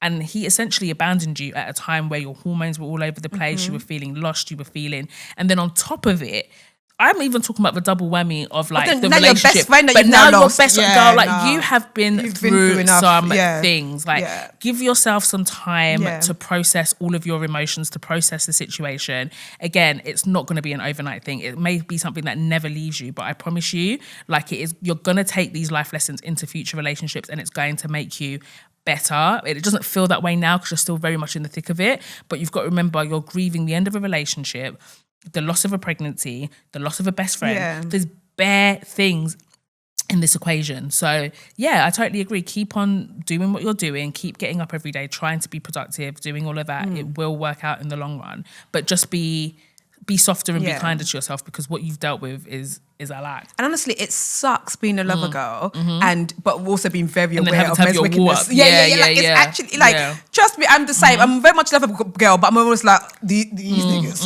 It's like, these men are scary. So it's a contradictory feeling of that, but it's like, these people are scary. Yeah, exactly. And sometimes you just don't have the time for what they can leave you with. I don't have the time to be that, my life to be distraught right now. Like, don't have it. Exactly. And, you know, not to, what's the word? Condescend, not to be condescending, because I know you're younger, but those like early door relationships, they are like the blueprint for how you go on to like navigate relationships. 50-year-old women that were still talking about a relationship that they had when they were like 20. And it's like, even if it's like not your first relationship, there's relationships that are very poignant in people's lives. Yeah. Do you know what I mean? So for a lot of people, I feel like it is your first love, like your first real grown-up relationship kind of thing. And it never really. I don't know leaves if you. it really goes. You know, I think you just learn to deal with it or whatever. I proper don't think it leaves you. But your friend is very raggedy for that, by the way, because there is no world in which which that was necessary. Especially when you wasn't following him before. Exactly. I can get if you Now follow it him feels before. malicious. It's like, can you unfollow him, please? Yes. Cool. But you went to... Exactly. It's like you kind of want to be friends with the person that hurt me. Yeah. I don't get... Like, do you hate me? Yeah. Do you want to be up in his DMs talking about me? That's the first thing I would think, because even if you wanted to see his pictures, I feel like it's intentional because you can see the person's pictures unless he's on private. I don't know. But even then, it doesn't matter. There's no need. Like, you didn't follow him before. So why are you purposely doing it now? Like, her timing is off. I don't understand people who don't take sides. I'm sorry, I actually don't like that it's thing. odd. There are certain things that we actually must take sides come in. on. Morally, we must take sides in. You were my friend. You've been friends since you were born. That is an insane... When I tell you, this is like what I've known this girl my whole life. No, she just posted up with your ex. And you're there smoking weed with him. I was like, are you... Of all the people in the world that you can get high with. What? Is he the only weed smoker in the world? No, it's mental. There's absolutely no need for it whatsoever. I just think that when people do stuff like that, they're sending a very clear message. Yeah. That's a very clear message. So I'm glad that you dropped her out. Yeah. And I think, that's probably more painful than the breakup, because what do you mean dealing with all of that? Yeah, exactly. your best friend from and birth. also everything you were dealing with when you were with him, I assume you did it by her, you dealt with it by yourself. Like you said, the pregnancy, you couldn't tell your family, you couldn't tell your friends. So it's going to take a minute. It's going to take a minute. But all I would ask you to do is just try to be kind with yourself about it. You didn't know. Yeah. Like you were in there and you hoped for the best. You didn't know. And it's really, it's not nice to be punished for thinking something would get better. Yeah. Do you know what I mean? For having actual good intentions for things. So like take time and it will be okay. It will. Next dilemma.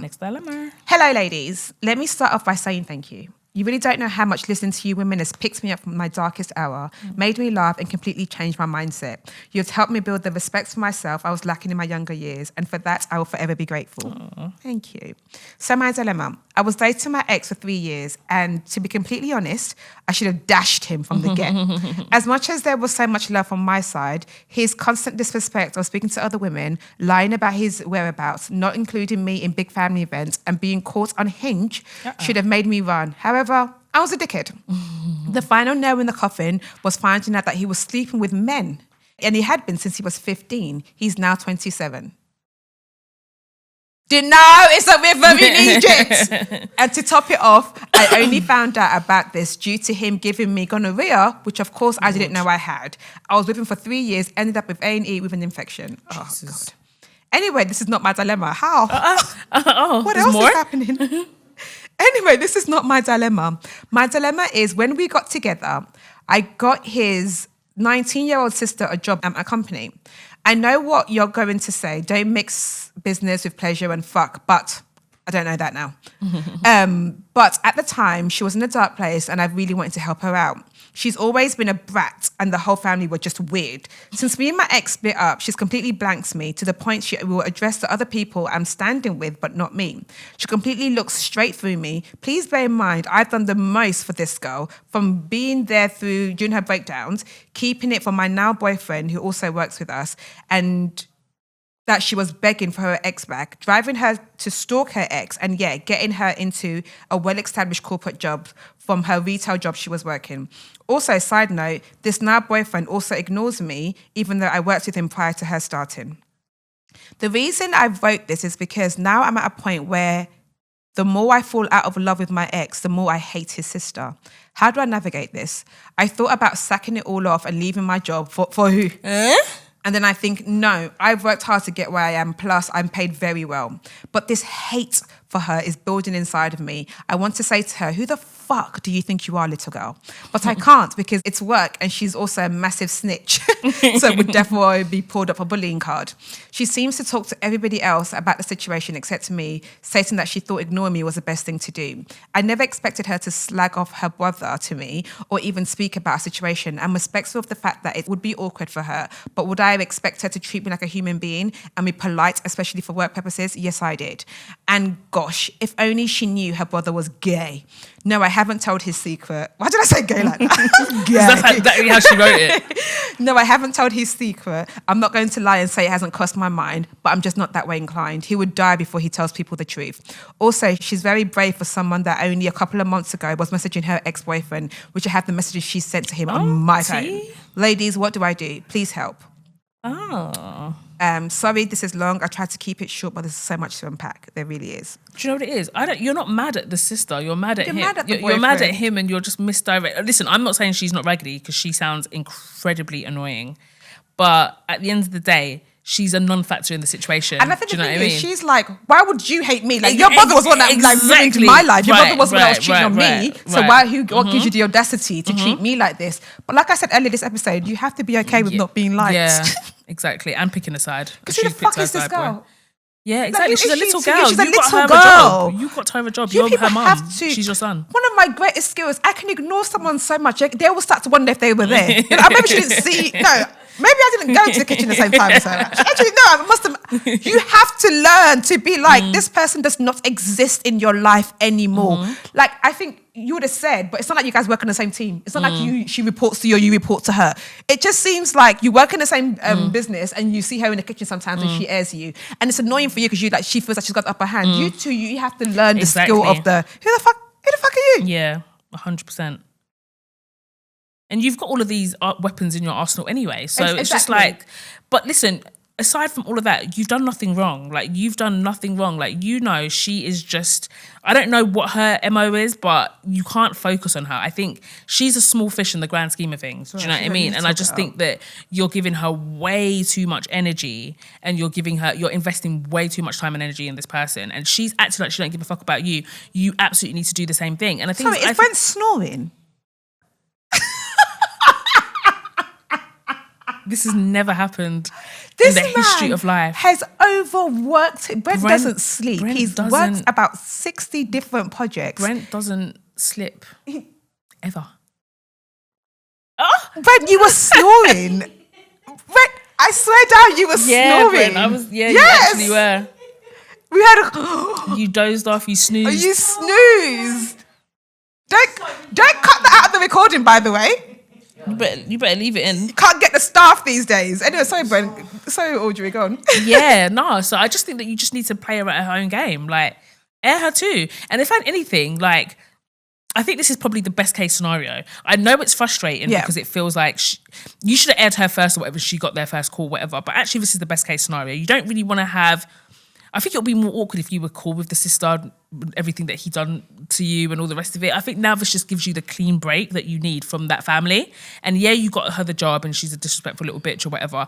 Just ignore her. Like you said, she's a brat. The family's weird. Fuck them, man. Exactly. Fuck you, fuck your sister, fuck your family. Like, exactly. Fuck all of them. You have to act like she doesn't. She's a non-factor in your life. That's the thing. You cannot let her live rent-free in and your where head. you put energy is where your energy stays. Right, The more you think about her, the more you get irritated by it, the more it's going to be building up. Exactly. So just air this girl. Yeah, air her hard. Yeah. Next dilemma. Okay. Hello, guys. Hello. I love the podcast. I always turn to your archive in a moment of need to reaffirm myself.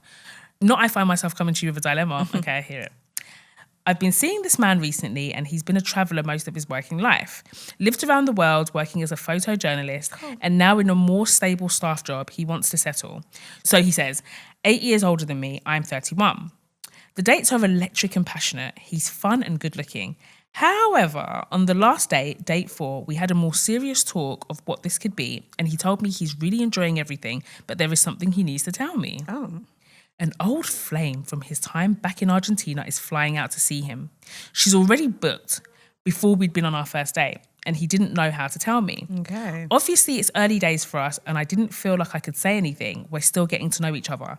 The more I think about it now, though, the more jealous I get, thinking about the trip upcoming in the month. On top of this, as sparky as our dates are, he's taking the relationship side of things, i.e. sleeping over very slowly, not always bad, but I feel like it's stopping us from really getting to know each other.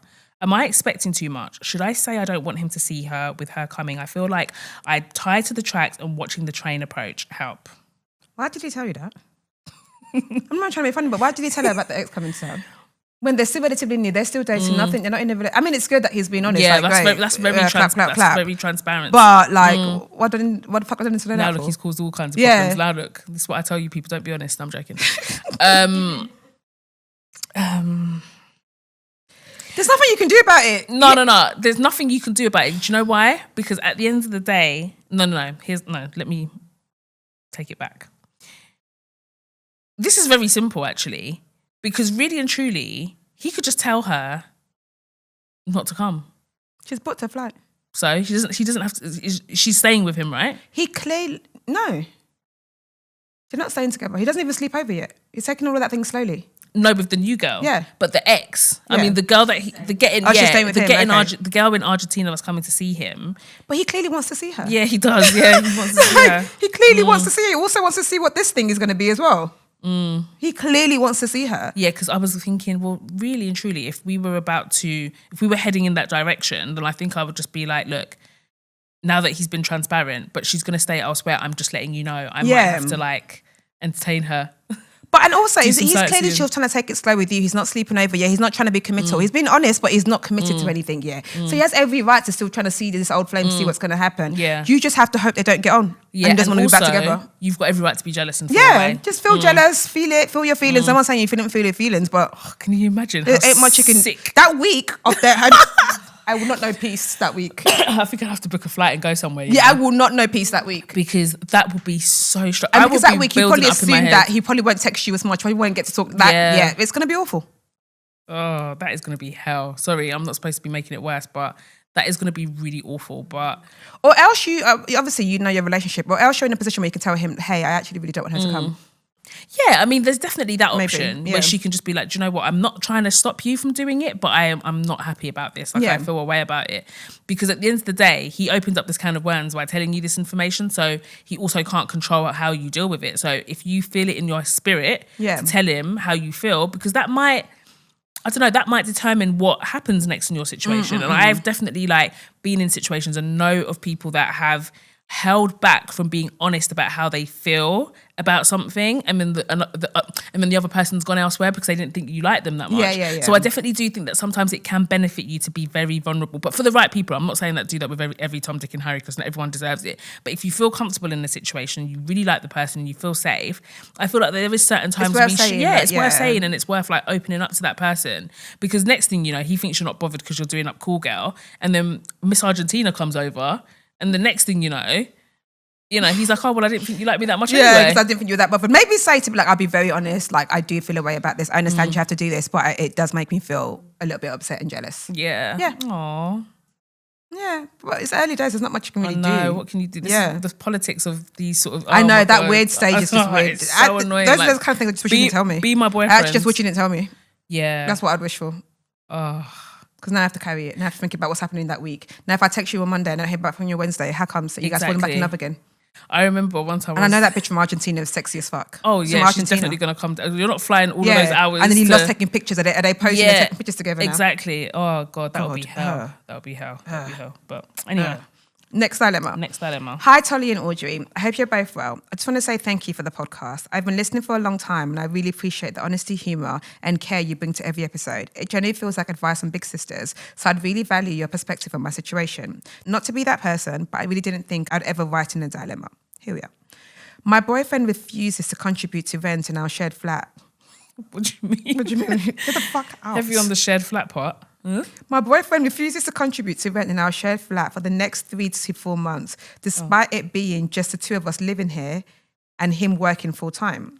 He did the same thing last year, leaving me to cover all rent and bills alone for 2 months. His reason is that he's still financially supporting his sister, who moved out from over 10 months ago. Although she has a 2-year-old child and is currently not working, she has recently been on 2 international holidays, which makes it difficult for me to accept that she's struggling. We have been going back and forth about this for the past 4 months, and he says that it is expected in Nigerian culture and that he must prioritize his family. However, now that I'm nearly 7 months pregnant, I am his family. This guy is pissing me off. Yeah, he's... Nah. This is what they don't tell you about multicultural relationships. They will start telling you things about their culture that's like, I don't know if that's true. Exactly. I feel he's choosing to financially support his sister at the expense of me and our unborn child. We are meant to be getting married soon, but this situation is making me question the relationship, as I fear he will never stop prioritizing his sister financially. Instead of feeling supported and secure during my pregnancy and preparing for maternity leave, I feel stressed, unloved, and financially vulnerable.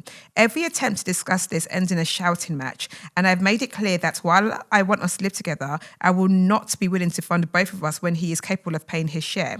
With maternity leave approaching, I'm questioning questioning whether I should continue covering everything or stand firm and ask him to move out now, as he still has a room at his sister's place, and I would rather face the struggle alone than feel trapped later. What? And What do you mean? What do you mean? Yeah, every 3 to 4 months a year or for the next 3 to 4 months, you're not going to pay anything. It's all going to be on me because you need to help your sister. Okay, look, I'm not against anybody helping their family, right? Yeah, you're right. Nigerians prioritize their family. Families prioritize families. I don't think it's a Nigerian thing. People prioritize their family and blah, blah, blah, blah, blah. Yeah, you're right. But you can only do that when you can support everybody. Exactly. When you can, you're not looking after yourself to look after someone else. If this else, argument was that my husband won't buy me Louis Vuitton shoes because he's giving money to his sister, I'd be like, girl, he has to look exactly. You're not going to pay the rent. Yeah, exactly. Whilst I'm 7 months pregnant. Yeah, nah, that ain't it. Sister, you have to tell him you can't afford it. Exactly. You actually have to be like, I'll be very honest with you, I actually cannot afford this. My pay has been cut because we're at maternity leave. So, but because maternity leave, then they start giving you like stupid money after. Like it's not even money that's actually that you can actually live from. It's not actually money that's, this kind of stuff it's pissing me off. This is a very weird order of things. I'm very confused because, again, to reiterate that point, helping the family is not the issue, but help yourself first. I was already annoyed and I heard she was 7 months pregnant. Yeah, exactly. Like it was already that bad. was already like when I heard that part, I was like, I'm sorry, what? Now you're pregnant. He's doing this. Yeah, that's crazy. So you're about to bring life into this world. That's crazy. And the thing is, he's not prepared because the thing is, he lives there as well. So it's not as if like you're paying for where you live. Like this is your home as well. So that's a really weird take. Like I don't like that at all. But 3 to 4. The baby will be out in 2 months. How do you want me to afford? I can't. You have to tell him I cannot. It's not happening because I cannot afford it. Do you know what it is? Because you did it last year. He thought, she's capable. You've got this. Yeah. You don't have this. But you actually have to say, I don't have this. I can't afford it. Now what? Yep. My mum always says, never let a man know that you've got it, but have it. My mum always says that. She's like, do not let a man think that you can handle things on your own because they'll start slacking. Like, but have it, but make sure that you can, but just don't ever let them know that. No, you have to tell them you can't afford it. This is really backwards, like what he's doing. It makes no sense. Like, he's bringing life into this world. You guys are bringing life into this world together. You have a responsibility to ensure that there's shelter over that child's head, and his money shouldn't be going elsewhere. Like, I get it. Like, he loves his niece or nephew and his sister. Like, cool. But yeah, no, you have to be strict. Like, you're gonna have to put your foot down and tell him it's a no. Otherwise, I'm going back to my mum's house, and you can go live with your sister, and let me do what I need to do. But but let's all disperse. But and I'm also, not what doing does this mean? So when the kid comes now, and the kid needs his needs, that you're gonna tell me no, but your sister needs it. Exactly, because in what world like you're competing with like his sister? That's just odd. But yeah, you have to be strict. There's no other alternative. It's actually not possible. I can't do it. Yeah, you have to really, really put your foot down because this is I think what you say to him, there is like, no, I cannot do it. It's not happening. Then let's deal with the issue now. What are we going to do now? You're going to fix up? You're going to move in with your sister? What happens now? Exactly. And you have to really actually stand on it. Don't make empty threats. At 7 months pregnant, this is a crazy thing to put me through. Yeah, this is a crazy thing to be dealing with at this stage of your pregnancy. Like, that's awful. What a weird guy. Okay, am I next? Yes. Hi, Tolly and Audrey. Firstly, flowers to you both. I've been listening to the podcast for a few years now, and if I'm being honest, I initially came up for your receipts because I always loved a good dilemma. Like, I've been obsessed with agony aunt columns since I was a child, so this felt right up my street. Same. But over time, I started listening to full episodes and honestly fell in love with your personalities. Tolly, my fellow Nigerian babe, you always give vibes, you stay true to yourself, and it's just refreshing to see. Why, thank you. Audrey, as someone who's also recently entered motherhood, I really look up to you and the way you both just keep slaying week after week despite everything you've both been through. It doesn't go unnoticed. I genuinely wish you nothing but continued happiness, success, and ease in this life. The fact that you still show up and give us quality content every single week, flowers always. Thank you, sis. I never thought I'd write in because I consider myself quite logical. I'm usually the friend people come to for advice, the problem solver, the one who sees things clearly. But right now I'm struggling, like really struggling. Sorry, this is going to be long, but I need to give you all the context. For context, I'm 31 and he's 34. We are both Black, British, Nigerian, and we've been together for 12 years since uni, and we've been married for 4. No one in my life knows what I'm about to share apart from him and God. I'm not someone who speaks up about my feelings easily, and I'm very aware that once you tell people your relationship problems, especially if you stay, everyone then has opinion on your marriage, so I've kept quiet. Fair. Here's the thing. I love my husband. He's my best friend. He's kind, caring, and an amazing father. We don't have issues with intimacy. Our sex life has always been very, very active and very healthy. That's never been the problem. But rewind to 2020, during the height of COVID, he was made redundant and became quite depressed. One day, while he was showing me something on his phone, a notification popped up that felt off. For context, I hate going through phones. It gives me anxiety, my heart races, I feel sick, but something told me to look. I found messages between him and a woman on Instagram. Let's call it what it was, flirting. Nothing about meeting up, but still inappropriate. That opened a whole can of worms, and he admitted there were 2 other women he'd been flirting with as well. We took a long break. Eventually, we got back together. A year later, we got engaged, did premarital counselling, where all of this was discussed. I genuinely believed we'd worked through it. At the time, I partly attributed his behaviour to his mental health and job situation. My career was still flourishing, his wasn't, and while I don't think that excuses anything, I think that's why I forgave him quicker than maybe I should have. I got pregnant shortly before the wedding. We got married, bought a house, and here's where it gets worse. Oh, no. After our honeymoon, I received a message from a woman on Instagram telling me that during our honeymoon, my husband had been messaging her asking for nudes. I was pregnant at the time. Quick. I was distraught, completely heartbroken. He begged, cried, and apologised, and somehow we swept it under the rug. Looking back, I sometimes think that should have been the moment I ran, but I was pregnant, emotional, and I didn't feel like I had the capacity to deal with it on top of everything else.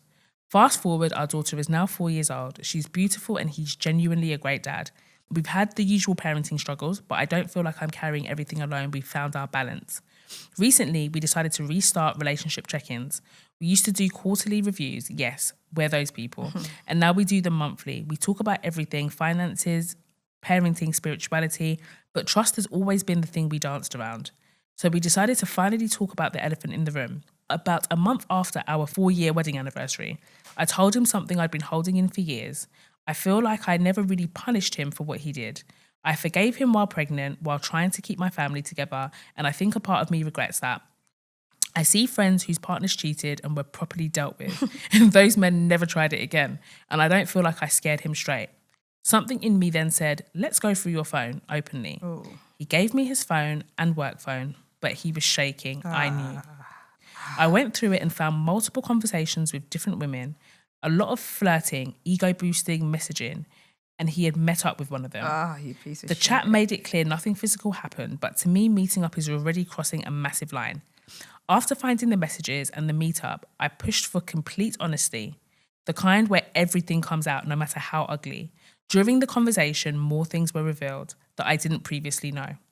I discovered that during COVID, there were things that crossed physical lines. He got oral from a woman at a party. He also told me that before we got married, while I was pregnant, he slept with someone else once. According to him, she wanted him to leave me for her. And that was when he said he realised things had gone too far and ended it. I don't know who she is, and I have no way of verifying any of this beyond his words. I also came across explicit content, a folder full of women's nudes, and a video of the girl giving him oral on his phone, which made me question whether his behaviour is about validation, addiction, or something deeper that I don't fully understand. Since then, he started therapy for his very evident pornography addiction and is saying all the right things. He's apologetic, remorseful, and says he wants to change. But I can't ignore the fact that this is only happening now because everything has finally been exposed. We're currently trialling an in-home separation, but it's hard. I miss us and the facade of us he put up. The pain of this betrayal is really a lot to carry, and I just don't know what to do. We have talked about going back to therapy. But I guess my real question is, how many chances is too many chances? At what point does forgiveness turn into self-betrayal? How do people genuinely get past cheating? And how do you decide whether you're staying because there's genuine hope or because you're scared of breaking your own family? I love my husband. I love the life we've built. I'm tired of carrying the emotional weight of his choices, and I don't know whether staying and working through it is strength or fear. I know I owe it to my daughter to try, but I also owe it to her to be happy. And right now, I am not. But can I eventually be? I know it sounds dumb, but outside of this very massive issue, I'm so happy with our relationship. Sorry again for how long this is, but I really need you to have the full picture, so here I am. Love, a tired but hopeful babe. Oh, that was deep. I don't know what to say. Yeah, that was really deep. That was really deep because I feel like that confliction is something that we don't talk about enough because there's often so much conversation about like walk away and, you know, that's the best thing you can do. But sometimes what do you do when you still love them and you actually want to fight for your family? I think it's one thing if you're not in love with the person anymore and they're doing all of this bullshit, it can almost be a catalyst for you to just separate and actually go your separate ways. But when you actually do love them and you feel like there's hope and all the rest of it and you've built a family, you've invested so much, like, what do you do in that situation? And I just think that, like, I know you love him, but I just think that there's levels to disrespect and there's I'm saying it through gritted teeth, but like even if it's not forever, that's the thing. The at-home separation is not good enough. That's not a real separation. Yeah, you said earlier that you still felt like the people that cheated and they got dealt with. I think your husband knows you're not going to leave, and not even in a manipulative or she ain't going nowhere, man, whatever. But he knows how much you want this family to work. He knows how much you love him, how much you love the children. You've been with him through uni. You've been with him for. He knows you are so committed to making this work, and it means that he knows that no matter what he does, she's committed to staying. Because I'm sorry, he didn't stick with someone one time and the person asked him to leave his wife. Yeah, definitely. That was a relationship. Yeah. You don't stick with me one time. I'm like, hey, I think you should leave your wife for me. It was longer than what you think it was. I don't think you even had the full scope of what this man has done. And of course he's saying okay, good. He's going to therapy, saying the right things, but I think you should go whilst he works this out. This is not a you thing to fix. You didn't do anything wrong. And I'm not saying that going will mean like you would be broken up forever. But I can't imagine that at-home trial separation is he still knows you're here. And I also don't know if you're doing the at-home trial regulation and separation because you don't want people knowing your business, because you don't want, like, I think there is not only the pain of something failing, there's other people knowing that something has failed. You guys have been together since uni. I'm sure you have pictures of your family everywhere. You've probably got throwbacks of us then and us now. You've got your family pictures, you've got your wedding pictures. You're probably seen as a goal couple. Oh my God, I've been together for so long, whatever. And I think having to, and as you said, you're someone who keeps your business intact, which I completely respect. I'm also that kind of person. And I'm not saying you actually go telling everybody, announce it, we're separated, but for your own sanity, maybe just go back to your mum's for a little bit. Take your daughter, go back to your mum's, your sister, someone that you trust and you love. I'm not saying never talk to him again, still allow him to be your father. But this man, knowing that you're not going to go, he's not going to stop. I'm so sorry, I don't think he will. Yeah, exactly. Because the threat or the lack of threat from when he got caught the last time wasn't enough to whip him into shape and for him to have changed behaviour. He hasn't changed his behaviour. If anything, he's gotten worse. And this is just what you know. This is just what you could see. So I don't want to make it worse. Like let's just deal with what's on the table. Yeah. But I do think you owe it to yourself. And I don't think he has a porn addiction. He's addicted to cheating. Yeah. Like, it's not like, I think the porn addiction is there to make you feel like, oh no, this is. Yeah. Then it's a thing, it's right? like a disease. No, he's cheating. You didn't say anything about it. You found porn on you found nudes from other women that he's asking for. That's very different. It's not porn addiction. Like on your honeymoon, he's asking for. It's not a porn addiction. To say it's a porn addiction makes it sound like, oh, you know, he's got a problem. Because as soon as addiction is added, it's an excuse because it's an illness, right? Which and I'm not saying porn is not that porn addiction is not an illness. It is an illness, but he is addicted to cheating. Yeah. It's not like, oh, you're always seeing him on Pornhub. You're always seeing him and girls. He's asking for pictures. Yeah. And he's being a bit of a sex He's pest. meeting up with people. You got oral at a party and filmed the married man that you are. I assume people knew that you're married at that party. I assume people at that party know me, and then you now filmed it on top. Exactly. God will punish you. Yeah, that's wicked. I just think it doesn't matter like that. He's a nice person and a great dad. All of those things they're not like. Do you know what I mean? They're not mutually exclusive. They are mutually exclusive. I don't know what the saying is, but it doesn't matter. Like, he can still be a great dad and a terrible partner, and he can still be a great dad even if you guys are not together. I just think for your self-value and your self-worth and your integrity, you cannot stay in a relationship like that, especially when you have a daughter, because you have to show her strength and you have to show her and you have to lead from example that even if it is her dad, do you know what I mean? That like, we don't tolerate this. And I just don't see him changing because he's never really had to. He's never had to. Like Tolly was saying, he is cushy in the situation. He knows he's got you. And when certain, especially these African guys, they know our values. They know how much these African guys. Yeah, no, but that's how a lot of them think. And they know that our mums will tell us to go back to our husband's house. They know that we don't have backing at home. Yeah, exactly. They know how we're brought up. They know how we're brought up and they weaponize it, like consciously or subconsciously, whatever, but they weaponize it in the sense that like, they know that we're kind of raised to stay in these and you're situations. a Christian girl. He knows that. And like they sometimes feel like they've done the ultimate thing by putting a ring on your finger, but at the end of the day, if they're not sticking to the values of what that ring means, and it's actually an empty marriage, it means nothing. Do you know what I mean? So I personally think that the disrespect and the fact that he didn't even delete that stuff, like he didn't even delete that stuff when he knows that you guys sit down and have these very like open discussions, that is to me incredibly disrespectful. So I think you're never going to get over it. You're always going to question yourself and your integrity. And I think when it gets to a point where someone else's actions are making me question my integrity, that's when it's like a no-brainer. Because again, you've done nothing wrong in this situation. This is all on him. So the fact that you're left in this really, like, you're left in the balance just thinking, oh, am I doing the right thing? Am I not? Like questioning yourself as a woman, like, nah. He's got to go. He needs to question himself and his decisions and why he has these addictions and why he cannot stop himself. And the value of his family. Exactly. Like, what do you want more? These random accounts of these girls, the random nudes, or your wife and your daughter. Exactly. And and the only way that he's going to do that is through a separation, unfortunately. And it can't be a home separation because you're still there. No, that's not a real separation. And he knows you're still there. He's still getting the benefits of you being there every day. Like you said, the people that have cheated and they've been dealt with, they know to not do it again. Trust me, I've seen it in 4K. So I'm not even saying that these things can't happen. But trust me, there's something really dangerous about when a man knows you're not going to stay. No, I'm not saying with the disrespect never. And the thing is, I feel like sometimes we think, like, especially when we're vulnerable, we think that men receive that and they're like, oh my God, look how much I hurt her. When they're actually like, oh, rah, say swear, like, this is what I can do. I can do more. She can tolerate this. She can tolerate... Nah, they don't see it in that way. They don't victimize us. They don't feel bad. They actually just see it as like more ways in which they can do more disgusting things to us. So I just think, yeah, you got to go, man. She has to. And it doesn't have to be forever. It doesn't have to be forever. Trust me, I've seen people be peppered. Like, I've seen it in 4K. Like, guys crying because they did something because they can't believe it, and they can't believe it. It's been 6 months. It's been 7 months. She's still not talking to me. She's still not answering my calls. She won't have anything to do with me.